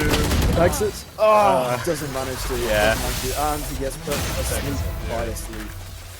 Racking up the 4th round. Fire game so Find far. the weakness. He's Tigers, going crazy, it feels. I would definitely, and Nicky, Nicky is cooking, especially, with these setups, just locking down sites by themselves, not letting anyone pass forwards. And it was very upsetting to see Dynero with the knife out getting shot down. It's not looking too good for 1 forward right now, but they do have their guns back. So will they be able to back up this round and stop this domino effect? Shadows traveling. Another A hit, another A fight. They've done this multiple times now, but instead it's going to just play it calm, allowing for the initial flow. They're probably going to try and invest this Phoenix ult here. Yeah, they're setting up for the retake, and Paxton, none the wiser, immediately shot up, immediately haunted up, and that's a great showstopper, gets that first kill, and still keeping Paxton alive in the round. He's managed to catch 1 more of his own, and he's close to this place here, but still rapidly. He's playing this position to a fault, and finally, he will fall, but not before claiming 1 more of his own. Shut down. Incredibly shattered. And that's the initial play gone. Now the mid route. How do you play this? Not going to try and force the issue. It looks to be a rotate over towards that C side. CD Tigers playing so aggressively. They managed to take out 3 opponents with just 2 people. And they've done it before, and they just did it again. Rotating round to C though. Little do they know Cypher is set back up here. So they're going to encounter some issues entering this site. Going to give a lot of info to Tigers. They're going to know. They know. 30 seconds Rotating left. I don't know. They'll be able to get the plant down easily. They should be able to They'll get be able to this. get the plant down. Yeah. Oh. Sova, oh my goodness. Oh my goodness. Asleep. What are you on? Asleep. Manages to take both of them out with his ult from across the map. He doesn't even need to go to C side. Oh my goodness. I do apologize, Asleep. I was not familiar with your game. Oh my god. Incredible ult right there. That was huge. Genuinely. CD Tigers just hammering these guys. 1 forward cannot find their footing in this game so far. Playing with a mixed economy this round. I see a mixture of Vandals, Sheriffs, Spectres. I'll find It's you. all over the place. Nicky chose not to pay anyone with that camera because he was able to give perfect info to his team. And off of that, Asleep was able to use that Sova ult to deny the plant. It was perfect, coupled alongside Asia Boy's breach. That breach done, Yurkasen had nowhere to go. They absolutely cooked them there. The round was lost just at that initial skirmish, but we just didn't know it quite yet. Not keeping it that into account, but now they're gonna have to find a way to push through, gonna have to find a way to reconvene. Oh, big maid, forcing them all back away now. It actually pushed up quite a bit in towards A. Asia Boy, this position, if it gets cleared, it might cause some complications for the rest of the team. He's going to hear this rotate. Surely, Asia Boy knows he has a timing if he so desires, and Texas is none the wiser in this position. Won't be tossing out the G's, won't be crossing out the I's.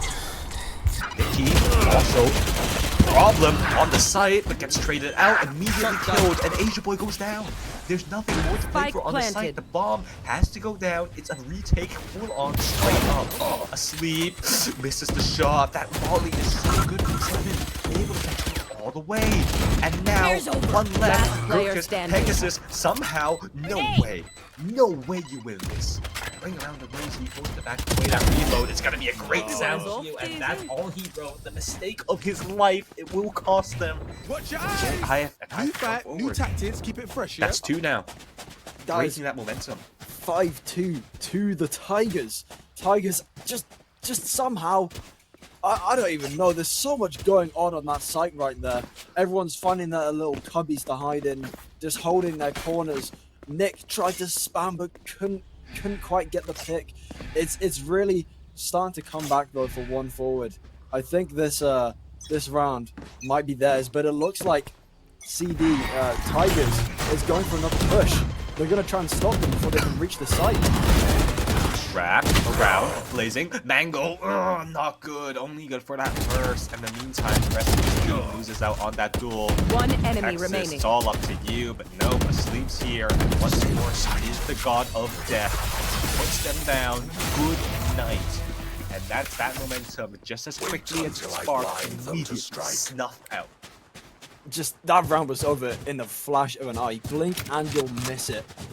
And just CD Tigers putting in the work. This makes me wonder how it's going to be when the tides turn and CD Tigers goes on the attack, especially since this is an attacker-sided map. One Forward needs to put in all the rounds they can now before they get put on defense, especially since CD Tigers has a Sentinel. Was traveling. Remitting through now. I mean, eco round, we saw how this magic works, but still 2 hero vandals in play, and now they challenge the god himself, taking the fight to him. Asleep won't hit that first one. Now position node, how do you punish this? He doesn't have a way to come through. They're just gonna let him, and that smoke now coming out in time. The kills now coming out. Their cassette, something has to happen here. The kills, they're good, and now that's a sudden chance. Faxon able to catch that little bit of an extension. Spike planted. Still alive, still kicking. Last player standing. Blink of an eye, 2v1. He's cost them, but still won't be enough to drag the team across the line. Body shots? We're shooting bodies now? Mate, we're 3-6. We're down. I don't know if we can do that. I don't know, man. I don't know. Maybe they need to catch back up a little bit before we start any sort of toxicity. But One Forward going to secure that round, completely stop the momentum of the Tigers. But we'll see. This round could be a little different. One Forward might be starting to bring it back. A site, they're not going to be pushing out this round. Tigers going on a little bit more defensive, playing on B site. Revealing area. Might be coming around the corner Found to try and them. cast them off from the door. Again, it's another A hit. 5-man stacked. Right now, Bring them down. CD Tigers not really expecting these 5-man hits, and they're just completely losing it on the site every single time. The question now is that retake. It's always been gone. Always someone overextends. Always something just doesn't work out in their favor. But this time, clean 5-on-5. Slow to the draw is Nicken. Its push is just going to come through, and there's a breach open in play here. Faxon is also great in this position, but still not expecting Faxon. Gets that kill either way, and the site, they will fall. Asleep stuck in Penelope, and that's the only real danger now. 2v2. Texas, how do you reposition? One enemy remaining. Go up and up by Nicken. Revive. Come through. One enemy remaining. Cassette, nowhere Last to go. remaining. Immediately shut down, but Pexis is there. Pexis made it back. Tap on the bomb, trying to take out anything. Time is ticking. There's no time. We're going to go through 4-6, ladies and gentlemen. What a clutch there by Pexis, doing the most for his team. If they can't get the kills, they can run down that clock, bringing it to 4-6. That is a big round for One Forward. They're changing up their strategy. And I think it's working. Tigers now on the back foot a little bit here. Icky. Hello? I need to call a meeting. There's an imposter among us. What?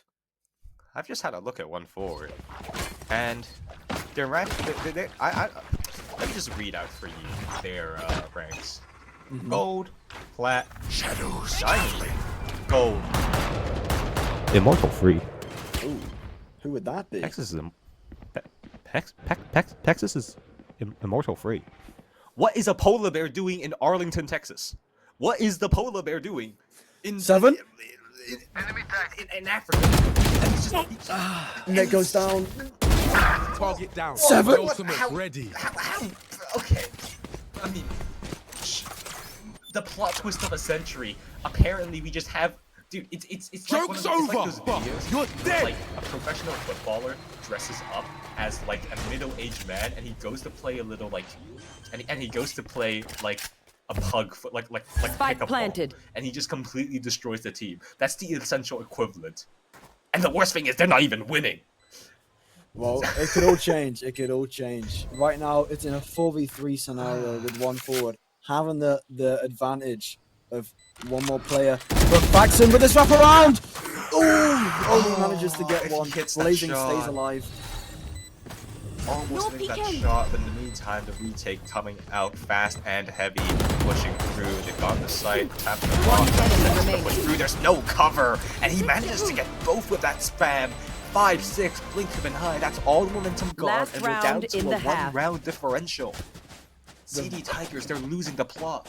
One forward is bringing it back right now. They want to try and make this 6-6. They need to rack up as many rounds as they can before they go on defense. As of course, we know Pearl has 3 sites, attacker-sided map.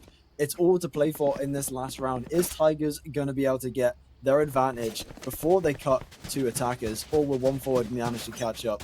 And what a chance for this as well. Not the first buyout for CD Tigers.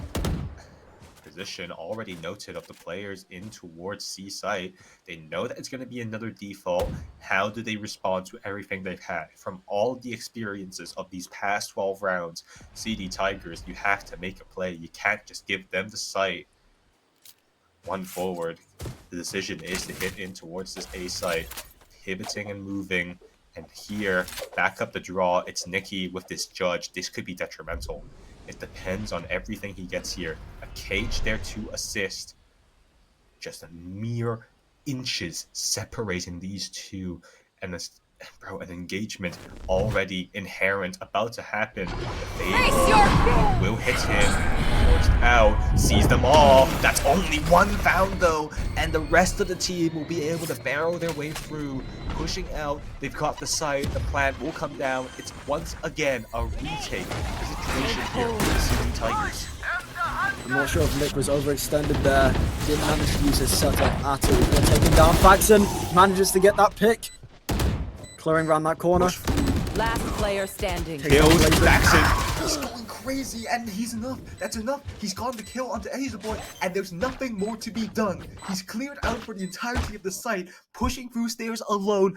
Faxon, the miracle worker, brings it back at the brink, and that's 7-5. They'll take a commanding lead, 2-round Switching differential, sides. but that says volumes for what they were able to return back from. Now, we do know it is 7-5, but one forward has been bringing it back in these last couple of rounds. They went from, I think it was 2-5 to 5-7. Now, that is a huge gap that has been cleared up in a couple rounds. CD Tigers, my apologies. CD Tigers does have the 2-round We're not advantage sponsored. right We now. don't have to say the But name. but they now are on attack, so this could all change. 7 might actually be able to swing this and get a couple picks here if he's lucky on the C site. Chat. Want a break from the ads? Okay. No, pushing he's out. definitely not peeking that. Replay it. Yeah, no, he's out of the It's a fast hit coming out here from CD Tigers. They just completely swarmed through that space. Like, actually still staying within. He's still going to take a duel. First by found. Actually gets the kill. 2 first aim. Spike Go on, planted. get some more, boy. Flash out. That's going to be able to play up the rest of his team, and they've taken away all the sight. Player standing. Then 3 kills found. He's absolutely holding this. This is his domain, and he's done enough. He'll get the defuse and halfway towards his ult and assisting his team towards another pistol win. One forward, That is just great. bringing it back right there. Just insane. And of course, as we're saying, 7 is 2 points away from getting his ult. Early game, that could be big. That could be huge. And of course, they're going to get the advantage for this next round here. CD Tigers going to have to play Eco right now with 1 forward getting the gun and economy advantage for this next round. Bro, it doesn't matter, dude. I thought Pex was nightmare. a spearhead for this team after learning he was immortal free, but these guys can shoot. Catch them. They're bringing it It's back. not just it's not a one-man band. They are an entire quartet, and I mean, when you have people like 7 perform like Shadows that, traveling. look at him, 2 away from his ult. If he's able to just get a kill here in this next round, if he dies out, that's completely fine. He's going to be able to have that, and that's going to be a big factor coming through. Yep, he gets the first, he gets the second. What a Spike down, transfer. C. Dynaro pops up for 1 more as well, and that's completely all she wrote. Good You are job by kidding me. Nikki. We'll be able to Spike's get hit. them a bomb, but I mean, yep, Seven again. position, Remaining. sees the timing, gets the kill. He is on a heater, this defense half. This is a complete swap around from what I was seeing. The first half of this game, Nikki spams and manages to get that pick. Dynaro gets Okay. taken down. But it is a 1v3. Yeah, and the spike nowhere near for him. He's just looking for frags, looking for anything to try and put in more damage. Scorched Earth policy, trying to burn away 30 at the seconds left. resources here of 1 forward. Whoa, that blazing gets mango caught boy. with his knife He knows that was a bit checky, but yep, great job. 7-7. We're tied up now. Caught with the knife out. Now, I don't know if it was a good idea to pick up that outlaw there. Maybe. It depends if CD Tigers runs full shields or not. It's just a gamble that 1 forward is going to have to take here. Looks like the only member of Tigers that's actually going to take small shields is going to be Nikki. So it might have not been the best pick. Probably would have been better to pick up the Bulldog. But that round does go to 1 forward. 7 looking like he's bringing it back for 1 forward too. Now an A hit, they've never dealt with this before. How are they going to deal with it? The answer, not that well. It's great firepower, explosion, they're able to get through onto the site. And now the door coming through, it's just clean pastures. Nothing but open track as they pave the royal road towards that site. The bomb plant will come down, no contest, no questions asked. But how about this retake? And how about this Phoenix ult? So many things to consider here. You are ahead on the old race. If you do pop it here, there is little to be lost, but how confident are you Not in your ready yet. chances of 4v2 and your opponent and your learned friend? Oh my god, that goes. Okay, right, they know his position. He's gonna go for it. Probably not gonna pop that ult. And yep, back's in position, motion. 7 still getting kills, but Rexus will stop the command. Rexus will stop the mania. He'll be able to put a pause to the calamity. 7-8. Yeah. Traditional half starting to power up here. That's the bonus stun. First gun round. This is big. What happens here? This is where we start to see skill versus skill come back into play. Both these teams on equal grounds right now. Both these teams ready to fight. It looks to me like 1 forward wants to run it down A, but they've got a completely wrong read. Tigers is going for a C hit. 7, will he be able to get a pick? No. He knows that they're coming now. Does he pop the ult here? He's had his freedom hold before. He's had his Waterloo. How do you play with this now? Dynamo gets a kill. That's completely secured them the A side. They know that the push has to come into force here. There's only one thing to do, and that is the frag. 7 flashes, blinded up. We'll get that first kill though. Now swinging up for more. What the? Spike down. He gets 2! Asia boy almost shuts him down, but that's the damage done enough. 1 more player left, and he's forced to back away, forced to think about his actions. nothing more to be said in the round. A minute left. Can you survive? Can you make anything like this? Texas will say no. And that is an emphatic response there. Gear up. Wow. Stay safe. Bringing it up We're to going 8-8 back. it is anybody's game. But 7, he's looking like 7 is looking like a really good MVP right now, I would say. He's looking like I know, a 10. I know Texas has got the most kills on their team, but 7 is really putting in the work to make sure that one forward gets that advantage they need. Seven's 1 away. He's 1 Time kill to away explode. from tying with an immortal free player. Satchel What out. is this? What is this universe we live in? 7 is playing like a god right now. Look at this B hit with the stingers. Is he going to check? Did not check his checking corners. it. 1 forward. Spike down B. One enemy remaining. Pick up even more bodies. It's fast and in the blink of an eye. An attempt to try and burst through on the B side, but it's completely read through. And for the first time this entire map, in the 4th quarter, 1 forward will take 1 step forward and have the lead. I like that one. That was a good one. Wow. CD Tigers tried it. It was good in theory, did not work in practice. It bared no fruits. Did not manage to check those corners and got completely shut down. Yeah. CD Tigers looking a bit like a kitty. Take hold. Not really bearing those fangs. Not really able to make things work. They are ready for the macro as well now. Blazing Mango Boy coming up online as well. Asleep. He was the Giga Chan. He was the Titan for this team. know exactly Death God himself. And now it falls on him. Staunch the bleeding. So anxious for One enemy paranoid remaining. and everything being Spike thrown down at him. A. He never stood a chance.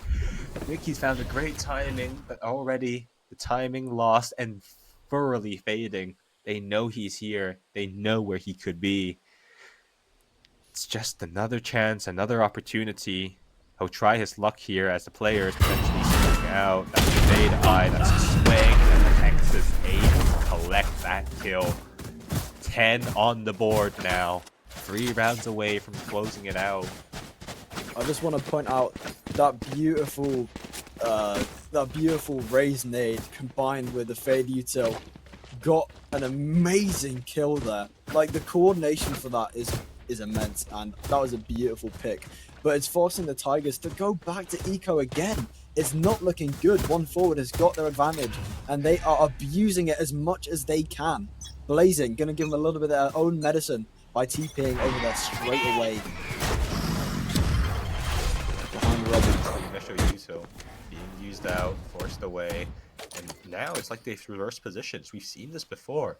Passive play, defaulting, but look at the position that 7 has taken. Look at how far up he is.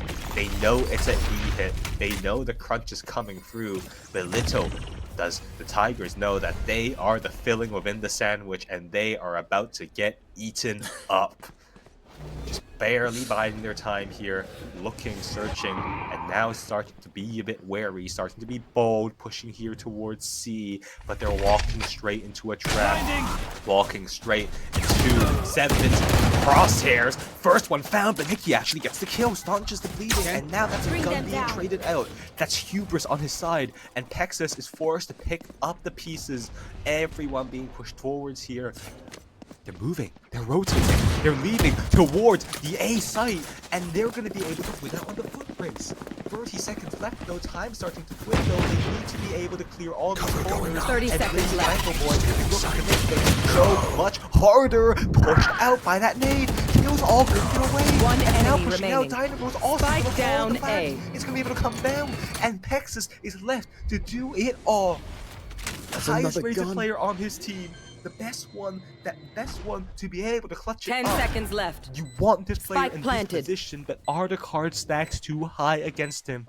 Take your time, clear your corners. He has so much to worry about. A Sova ult, a Raze ult. He's just gonna have to walk up the first door. That's good. I being thrown now, and he knows the position. Nade, Oh, it missed. Last It's a player Rosa. standing That's a remaining. kill. My ult Texas, is ready. he knows where the left one There, is. He's take gonna be them. the fatal. He There. no longer has Mark the one. info. He might just be sticking. Might just be sticking. Gotta go for the Texas! The kill in No there. way! The kill. Oh my god! Texas. Oh my Nice god! stacks the kills. He is a god, and he will claim us back from the brink of 11-8 asleep. Get slept. Goodbye. Good night. Good night indeed. Incredible clutch right there. Texas managing to take that 1v3 and turn it completely around. Nicky caught lacking. I don't know what happened. I mean, he must have been on his cam when he was sitting on the spike right there. And then he manages to take it into 3 1v1s and a call out gets called. Just insane. It is. I did not expect that. Tigers looked like they had that round in the bag, but Texas just manages to turn it around in one forward's favor, bringing them another one step forward, closer to winning this match. 1,000,000 to 1 odds that Texas does not care for your statistics. He does not care for your probability. You can keep that. He'll take the magic and he'll win out a genius clutch and be able to take his team 2 rounds away from cleaning out their map pick. What looked to be a desolate position, what looked to be anguish for their team, potentially slipping away from their map pick. They have rebounded and taken so many of the last few rounds. That's 6 out of the last 7 on this half. They have put together an insurmountable comeback, and the tsunami may just crash onto the Tigers, and they might just drown. It's looking like an unstoppable force right now, but Tigers have got their guns and they're ready to match them in the next round. Yeah, now, timeout. They had their re-hit. They've had their reset. What is going to be cooked up this time? What is the solution to the play? Push out here from one forward, coming through. They've taken A again. This time C. They know it's completely clear. No, it's another default. No adult has to be Spike down found. A, That's A. great kill from Dynaro. 4 more to go. Looking bleak, man. Looking bleak. It's very slow, this game. Everyone is playing much, much more cautiously. Walking up onto C site, but it's 7. Ready. He's going to flash it. Does not manage to secure any kills. And has to run back for safety. Invested, everything being used, and Pex is able to catch a kill in the crossfire. Seven's still on site. He just does not know when to quit, and that being so invested, he's got a great stand here, not able to get that kill instead asleep to the bail. Last player Asleep to get standing. 2, but Dynamo here in the backline, and now everything falls onto Asia Boy. Great shots, incredible ones. Hexus will still deny another impact kill. Match Crucial point. round win, and that is 4 chances for one forward to take their map, guarantee at least a draw, and look to win out this entire series going forth. Asia Boy managed to get 2 picks right at the end, but not enough to clutch up the round. Now we are at match point, and it's just 1 game for 1 forward. If they take this, then they take the first map. Showstopper available here for Dynamo. It's going to be a big fight if they push him towards the A side. Looks to be exactly what's happening. They'll know the push is coming through. Dynamo's gotten the kill. Do you pop the ult? Indeed you will. Rocket Fuse being invested, thrown away, but it won't be able to find any kill. Great damage being done though onto Asia Boy. But that's the entirety of the A side loss. Now pushing in towards B. It's a crunch happening again. Nico, you have to be ready for this. Defense position for money time. Nicky! They picked up the kill. And now that's the C side completely open. Defense falling at the C as they push to come through. They've read this, they know this is the correct play, and so those begin to pigeon through. Blazing Man Boy, everything to hold for on that C site. Now, slowing down the round. They know they don't have the need to rush. They know they're able to get onto the site, but there's no need to try and take the duels.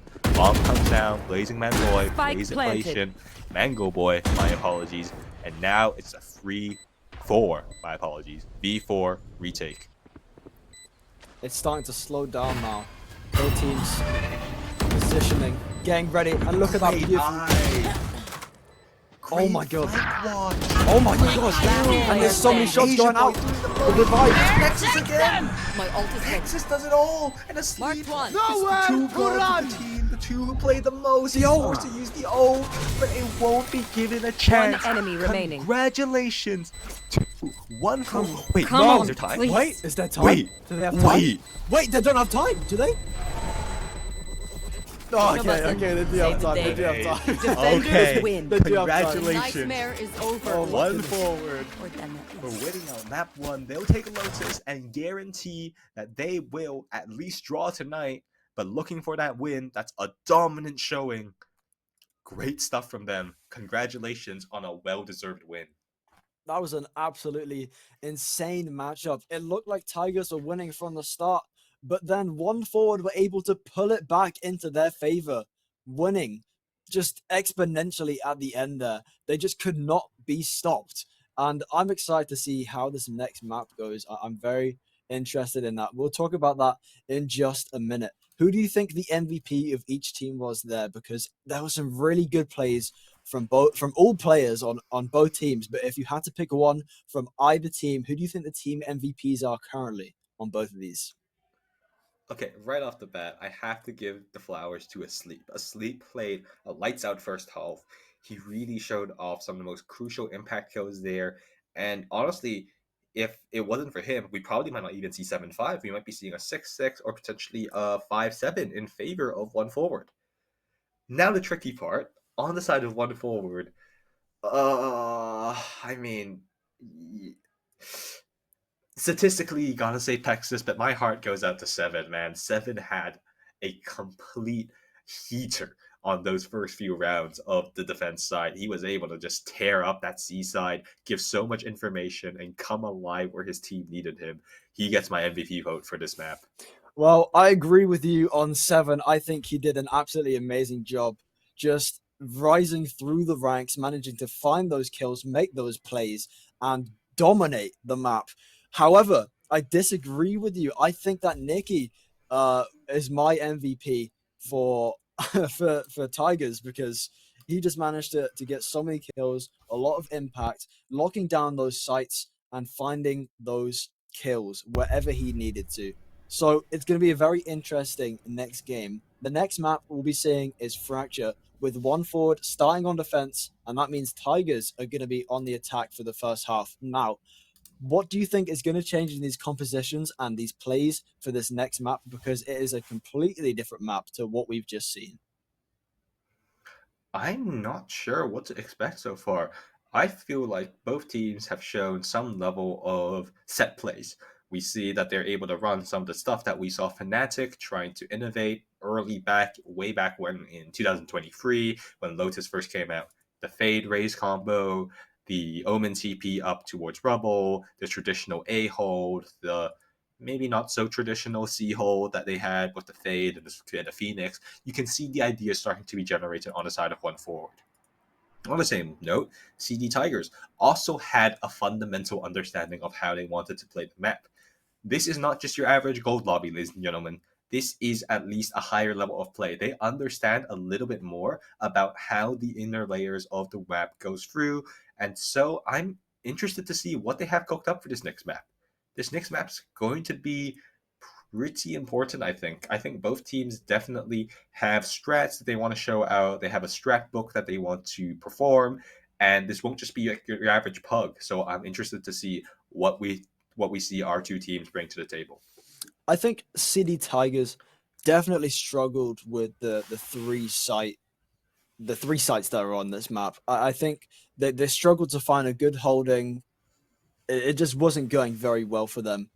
But this next map could prove differently. And I think if they are able to work more in coordination and less cohesively, then they do have a very, very valid chance at being able to tie it out with One Forward. Especially since they are starting out on attack. Do you think we're going to be seeing another Cypher play for CD Tigers? Remind me, what was what's the second map again? The second map is Fracture. I think a breach is going to be seen. Cypher, possibly. I think if it's a one-trick Cypher, then maybe Nikki might be hopping on that Cypher again. But I don't know how he plays. I'm not sure. I'd have more faith in a Vise or a KJ over a Cypher, just because KJ is so powerful on Fracture, and same rationale with Vise really, and also she has like map wide utility that she can use. Cypher, I could see being used, but I feel like Nikki's probably more flexible than that. I think the Nikki that I saw wasn't really reliant on Cypher's utility. It wasn't a lot about the lurks. It wasn't a lot about, say, the cages or the camera trying to feed information. It really just feel like they were able to play their own game outside of the utility being supplemented to them. So I'm looking to see Nikki potentially flex onto that Vise or that KJ, take on a less commonly used path that we see in Fracture of the 4 paths, potentially going for lurks, flanks, getting info for their team. So, in summary, to answer your question, I would punt no. I don't think we're going to see a Cypher on this map. Wow. I will have to see. We could indeed agree to disagree. I think there's quite a lot of utility that can be useful, especially with Cypher on this map.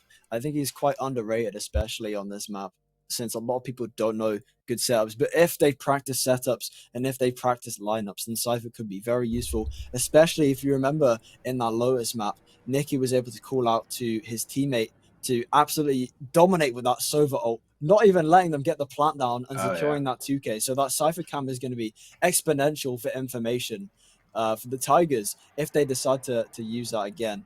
However, you do make some really good points. I think a KJ would be very good on this map, especially a Vise to cut off that hole on A site. And even B, it's just really good to isolate the duelists pushing up first onto site. It is very, very useful for that. Initiators on this map, very, very important what initiators you choose on this map, of course, especially since there's so many good spots for flashes. Do you think we'll be seeing a breach or any other type? What types of initiators do you think we're going to be seeing on Fracture? Oh, I think I will be shocked, bamboozled, the moose, gobsmacked if I don't see a Breach Tail combo at this point.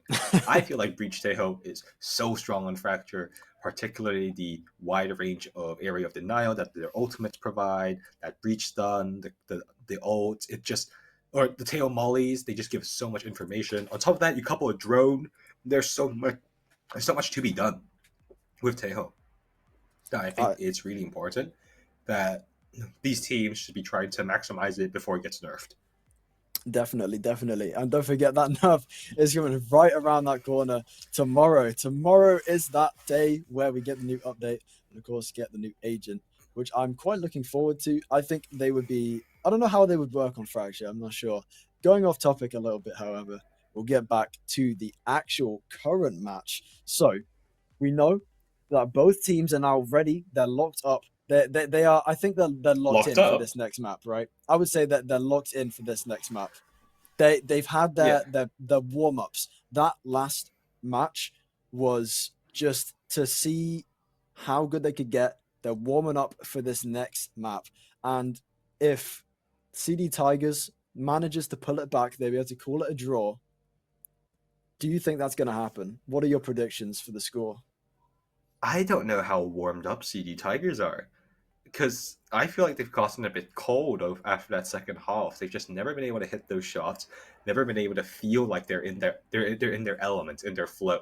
That's the thing about momentum, is that at some point it stops being just a physiological issue. It stops just being that they're in your head. It starts to genuinely affect your gameplay, not just your decision making, but whether or not you decide to swing, whether or not you decide to go for that peak. That 50-50 duel in your head starts to become more so 60-40, 70-30, and at some point you just get too scared to push forward.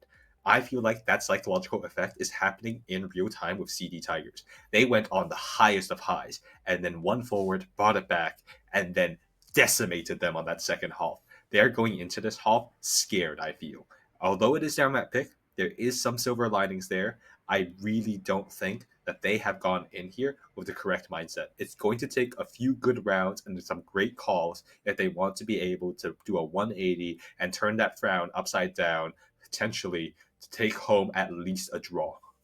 Well, one forward might be cornering a Tiger in this next match, and you know how badly that goes to whoever corners a Tiger. They're gonna lash back at them. Now, talking about Pegasus, the imposter in in the team, as you were saying, quite a higher rank than the rest of their teammates. Do you think, due to their isolation mechanics, they're very good at turning 3v1s into 1v1v1 and just winning the round? Do you think we're going to see an ISO played on this map from Pegasus? Because that would be very interesting.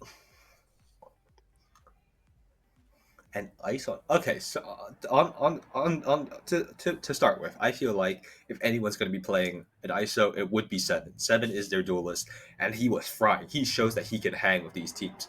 But even then, I wouldn't think that he would play ISO. I feel like instead he would find much more success if he continues to stick towards his Phoenix. Think about it.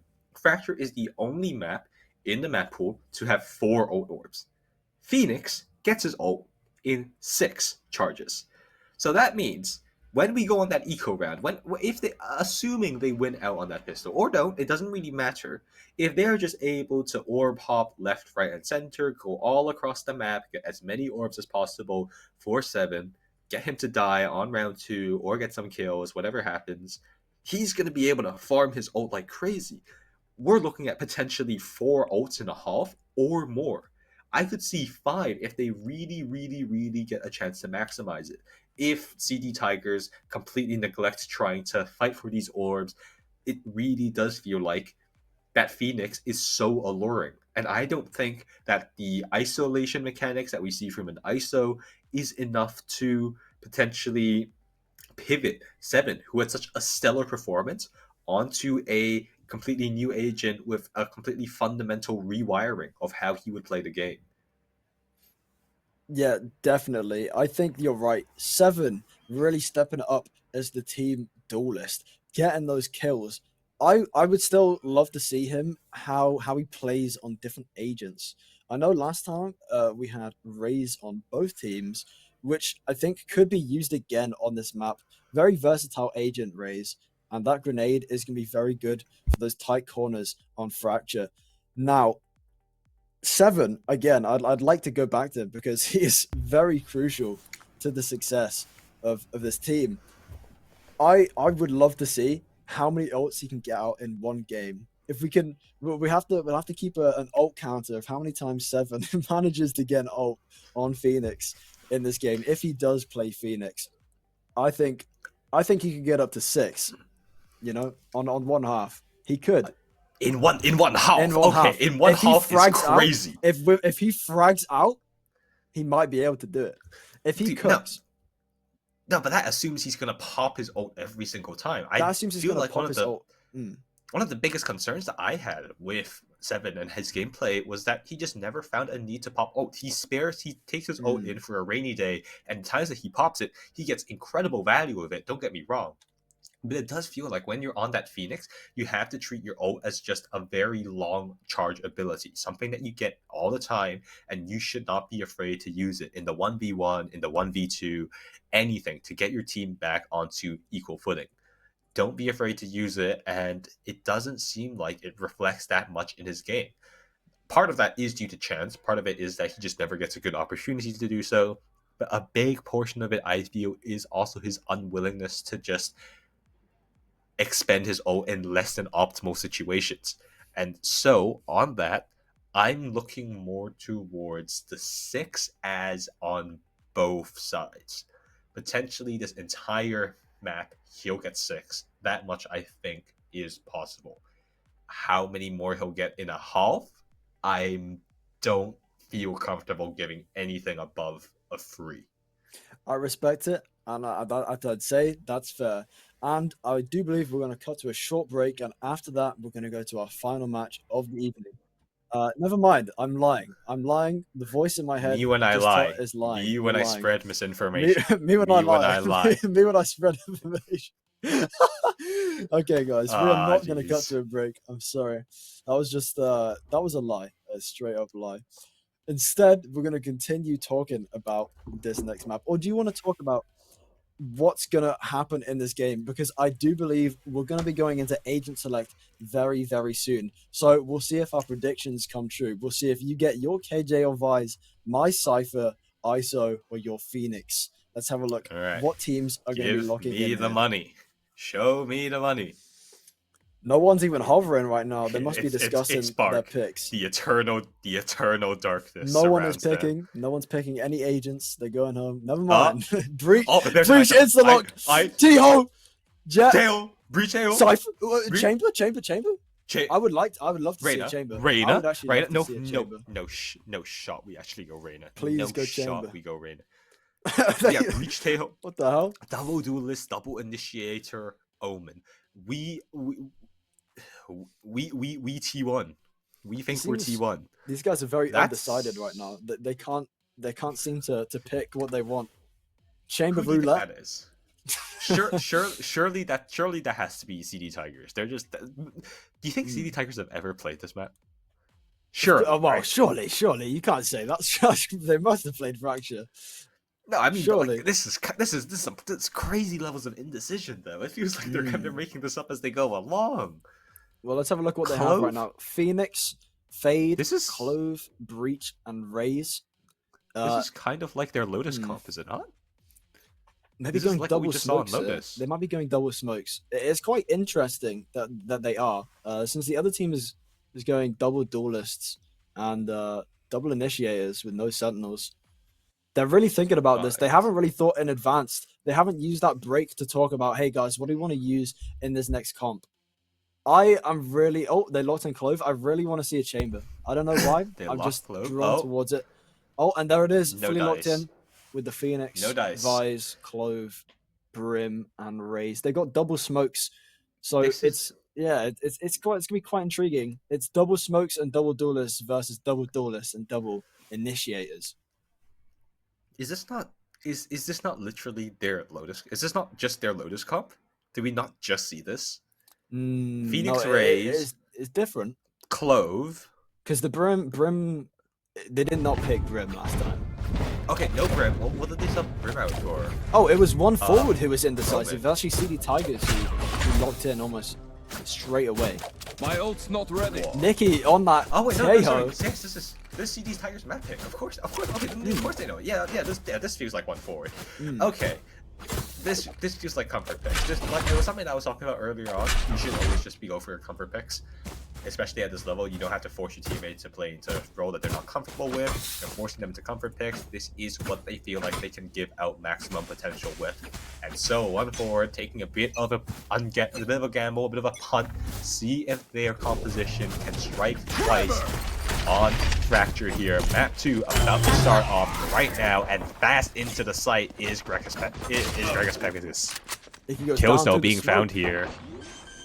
Great shots, and now bomb plant coming through. out. Not expecting a player already in tower, and he's gonna fall for it. Now the retake, that's a lot of damage being done. Paxton falls to the nade. Oh no, miscalculations being done here, and that's given them a great disadvantage now. Trying to draw up the deficit though. Grekis, that's another kill being found. He's just slowly chipping away at the distribution. But 7. What? Kill found. Defuse. They know where they are. One enemy remaining. Has to Last walk player out. standing Close remaining. with Death's Door, and Blazing Mango Boy will be able to make up for that loss. That's a defuse, and that is first round. Completely changing the tone from last map on Lotus. Oh my god, that was anyone's round right there. Tigers almost managed to bring it back, but just couldn't, and Blazing was the last one standing for one forward, managing to get that defuse and giving their team the eco advantage. Tigers gonna have to play sparingly with their money this round, but it does look like some of their team is forcing for some frenzies right here. Let's hope that they can get some usage out of them, as one forward is coming straight to the Out of charges. Dynaro, big position here, and never mind that friendly. Pegasus might just be able to go all the way. He might just be able to take it off. He's so aggressive right now and pushing out. Duel coming out for the player towards Rock. Spotted out in 7 once more, and he is spraying down. Spike planted. Gets 2. And now that's the site your which eyes. is completely bombed wide open. He wants to go for One enemy remaining.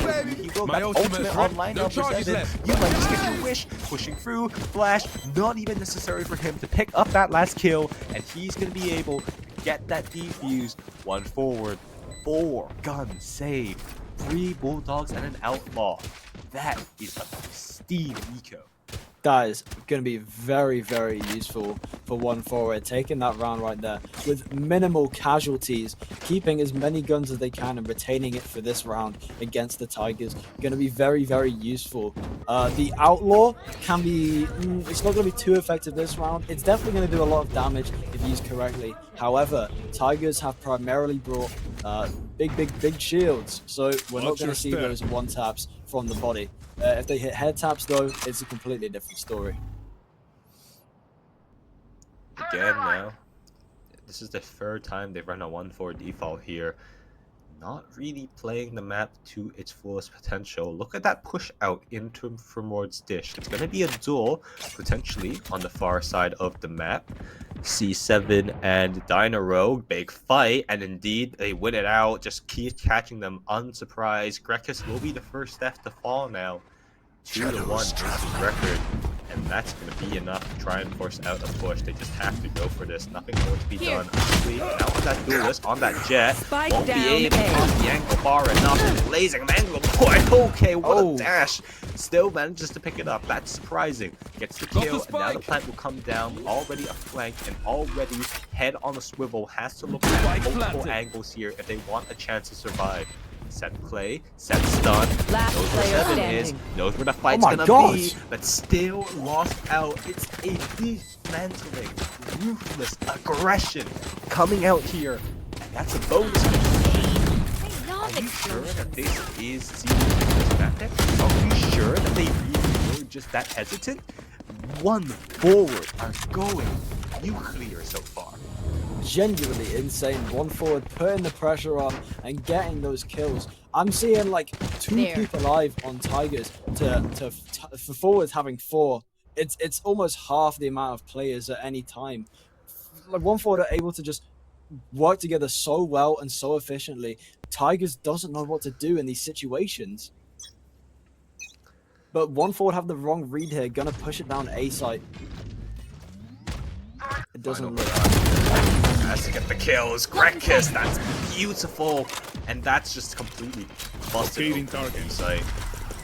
On their final legs, on a final Hail Mary, and it might just pay off, striking gold for them. The rest of the players coming in towards the tree. The sound has to be heard, but still able to get the kill. 7, there's no way. That's a spike carrier down. Are you kidding me? They brought this back. It's 3v3 now. It's so possible. And now, everything to be done for. Tunnel Rat is going to be everything. Ult coming through. This is the first one. Counting, and that's a kill. It's gotten value.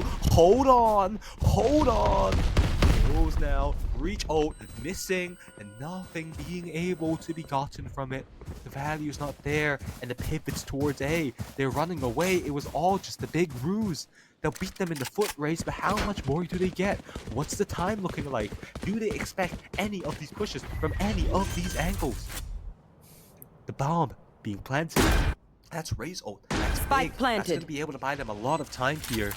Not popped quite yet, just trying to stall for as much as possible, but the push has to come out through the smoke. 7 does have a flash, he's going to invest it. That should give them a great sound. 1 enemy remaining. Pushing from doors, have to be 1. 7 gets them all. 7-4 keeps around, and Blazing Mango Boy will steal the ace, but secure map win for them. From the back, from the jaws of the feet, they managed to always find a way.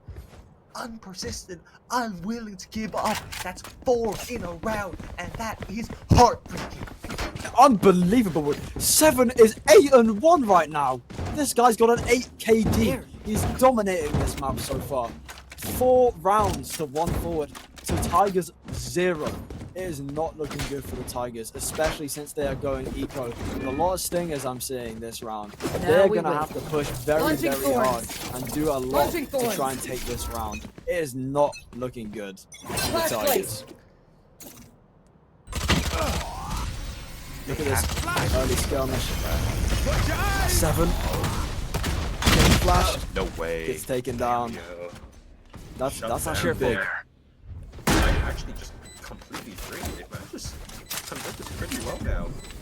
Guns able to be picked up here. Still bad weaponry. Duel won't be able to be found. They're just gonna have to push through here. It's just another retake. It's just another flank.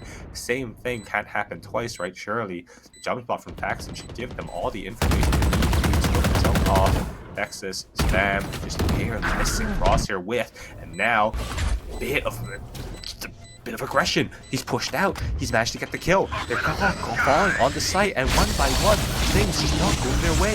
Asleep. Once more, needed. The Pexus, he's a known insomniac in these kinds of situations. Long plant, Stick King, hiding, just barely moving by. Got the kill to steal. Spike carry confused. There's nothing more to be done. Play not available. Everyone wiped clean from the board. That's a sigh of relief if you are a CD Tigers fan. They managed to get it done.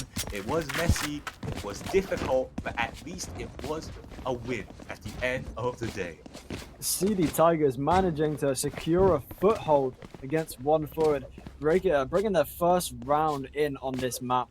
That was crazy. I mean, they entered site so fast, I didn't even notice they were on site. That was a great round for the Tigers, and they're going to try and stop the momentum of one forward in this next round here, bringing, hopefully, another round to them. 7, checking this corner here for Nick. But Nick manages to get it, sprays him down. Clearing out! And they kill him out of the site as well. What is happening? They're just dropping like flies. And they're just never able to play all together as a unit, and that's giving the site to the Tigers on a silver platter. Predator sees his prey, he will not take a chance to miss. Now a retake, a flood coming through, and again, same problems. The same old janky mechanics rising through, rearing its ugly head. It's 1v1s being taken, and in another advantage position, they will somehow manage to fall apart. Faxon now left to pick up the pieces, and he has to know that this is dangerously hard. Smoking out, caterpillar formation, trying to see if he can get himself any way into the site. Yurkaset caught sleeping at the wheel. Hold on, what the hell? Able to get that kill. The bomb is now with him, peeking out. Lots of those to be taken, lots of angles covering. If he'll get the 30 bomb, seconds left. Should he decide to do so? One enemy remaining. Great kills, 1 HP. 1 HP. Dynaro, position noted. Bam, you know where he is, stuck in that corner. Faxon, now. Faxon! Faxon! Oh my god! Faxon manages to clutch the round for CD Tigers. A well-deserved round. Absolutely putting a stop to one forward right there. You love to see it. You love to see it clutch. The 1 HP clutch. Oh my days. I did not expect that. Faxon manages to secure that round. Incredible work. Props to him. Props to him. That was beautiful. And that's going to set one forward back, especially in the mental game. They have just been stopped in their tracks. They haven't got as good as an eco as Tigers do this round. So we're going to have to see how this goes. Asleep and 7. Right round the corner from each other. In the crosshair. Yeah, right, you win that fight, Faxon. Holy...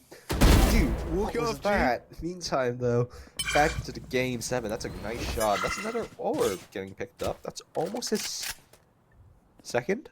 Third? We need an ult counter. Second. I think it's a second. I think second. I'm pretty I think sure second. it's a second.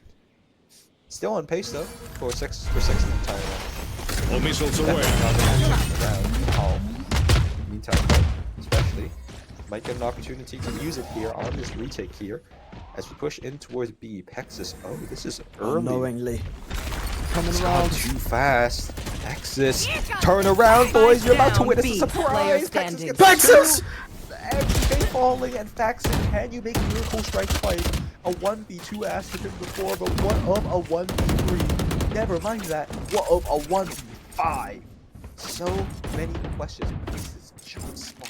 30 seconds left. You gotta spot him out. Texas, oh, dangerous position. And he will be able to bait out the shots. 7 there to clean us up. That's ultimate online for him. 2 rounds. A bit of a blemish, but now back to their winning ways. 1 forward, looking to continue to extend their lead. I really do guess lightning never strikes twice. Faxon not able to clutch that round up for his lead into another round. 4-1 forward. Now, 7 does have his ultimate after that round. He was able to farm that up very, very quickly, and probably going to be able to put it into good use for this round. I'm not sure if he's going to want to use it against an eco. Fast. That's a fast play out. Big fight. 7 just shuts it down. 1 bullet to the dome, and that's the whole play. Just immediately decimates 7. What are you doing to this team right now? Go Someone stop him! Oh my god! No one's 7! stopping him. Slot machines ringing. It's just hit after hit after hit. He's never missed a shot. Last player standing. Won't be able Spike to do it. down It's a A. tragedy. Everything going wrong for their team in this round. The eco, no faith given to them. Blazing man, boy knows where he is now. Cleans him right off. Oh, wow. 7, like we said, is going to be able to get some of the ultimates here, but isn't going to be able to use them all the time. He's probably, if he used his ult right there, he'd be back up to like half of his ult again. Genuinely. And that's no joke. This guy is seriously putting on his game face. 13 and 3. Asleep needs to wake up and start putting in some kills for his team. He's got it in him. He just needs to awaken it in himself. 7 alone is 13 and 3. There's 18 kills on the entirety of the Tigers. He is basically putting on the work of the 4 of the Tigers players so single-handedly, and that's reflected in the scoreline right now. Not quite yet, not quite willing to be done. Look at this out. push Asleep. Tigers pushing out. Asleep's walking up! What the He's heck? walking up! Oh my god! Asleep! Oh my goodness! Just as I said, he needs to wake up. He has rolled out of bed without 4K. What is happening? Complete change of pace. Asleep dominates that round, bringing a victory for the CD Tigers. I almost blinked and missed that entire round. Genuinely, it's so impressive that Asleep has just come out of nowhere and turned that whole match around. I'm lost for words. And Asleep just being a sleeper agent here, call for him when you need him most and come alive for the team. But immediately, heat checked.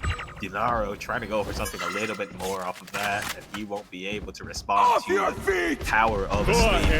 That's 2 players, that's big, but the table being used as a response. Wait, they're all gonna die! They're all gonna die! And that is what you One get. enemy Kills remaining. all found, and Faxon will have a dagger stabbed into the back of Texas there. Flawless. And all of that clear set won't be able to get anything. That's a flawless round.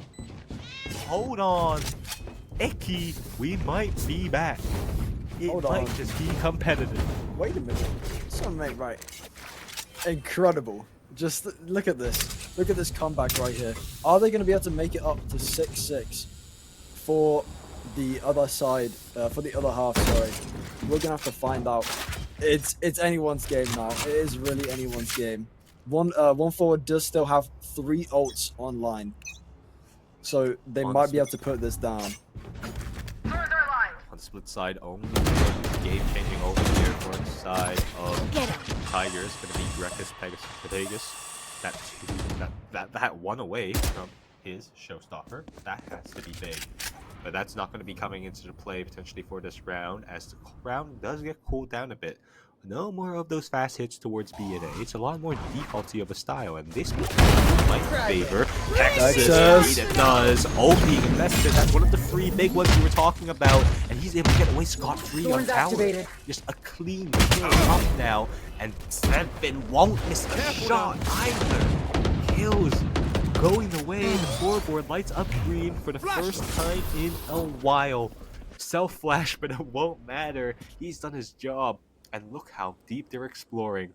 Look at where Denaro is, and look at where he'll be able to Spike find down, himself. attacker That's a spawn. kill, knows where the spike is headed, and Grenade that is should be live. enough to know enough, telegraphing the position of what the Tigers want to do. A feeble attempt to try 30 and string seconds together left. a fifth, and it doesn't seem likely to happen. Asia Boy needs to win out big goal here if anything is to be done, and on top of that, Jurkasen has to be able to walk away. Last Mango, player first standing. kill found, but Spike Jurkasen is down here, A. and that's too far, too bad. 10 Nothing seconds more to left. be said here. Nick is just gonna go for the save, and that's a response. That's 7, but still not out of reach. Remember, we That started was their off best. Lotus 7-5 in favor of the Tigers. And then in the Last blink of an eye, round in it the all half. went so wrong. Could this be the reverse of what we're seeing last match? The anti-storyline. The anti-storyline. That Tigers would be crazy. want to get this round right here. They need as many rounds as they can before the next half, where everything's going to reset and we're going to go back into it being equal guns. For this last round, however, they will be all splashing out on their cash as many guns as possible. Yeah, and especially when players like Seven are now starting to push out, they're all investing their ultimates here.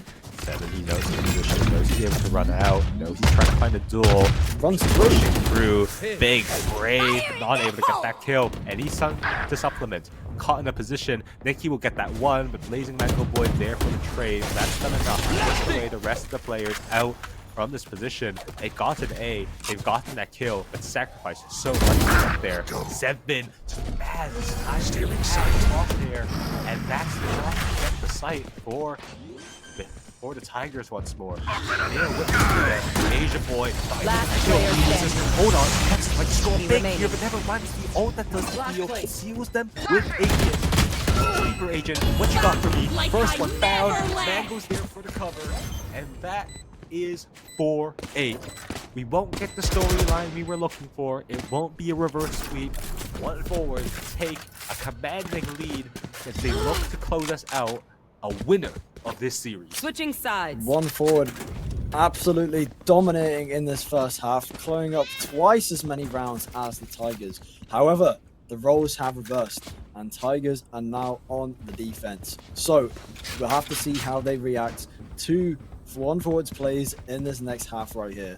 Do you think they're going to perform better on defense, or do you think they're going to do, or do you think one forward is going to still sweep on attack?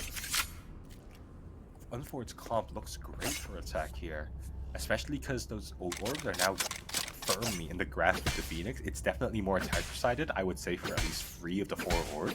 Potentially, you could say that the one over towards Canteen might be a little bit Out of more charges. defender-sided, but still, a lot more chances for that ult to come online there for 7. It's going to be a problem here, and already recognizing their just weaknesses, Stacked pushing in out. spawn. Look at this. Look at that slow spawn push. Yeah.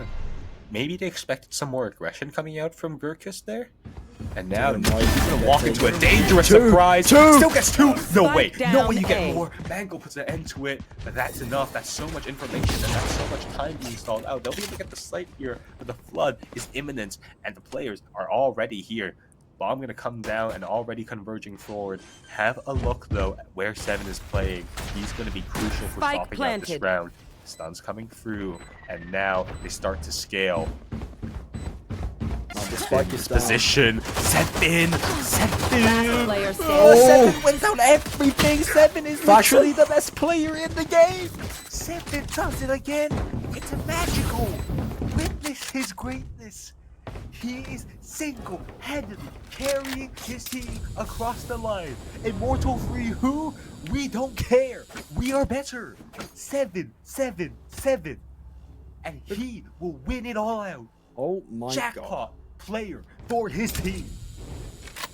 Incredible work from one forward. And look at this full Bulldog arsenal on one forward side. Looks like Tigers are going for a smooth force here. Look at Lighting those crack. shorties in play. Flashing. It's Probably going to be hunting holding season for those angles with those shorties, surely, no?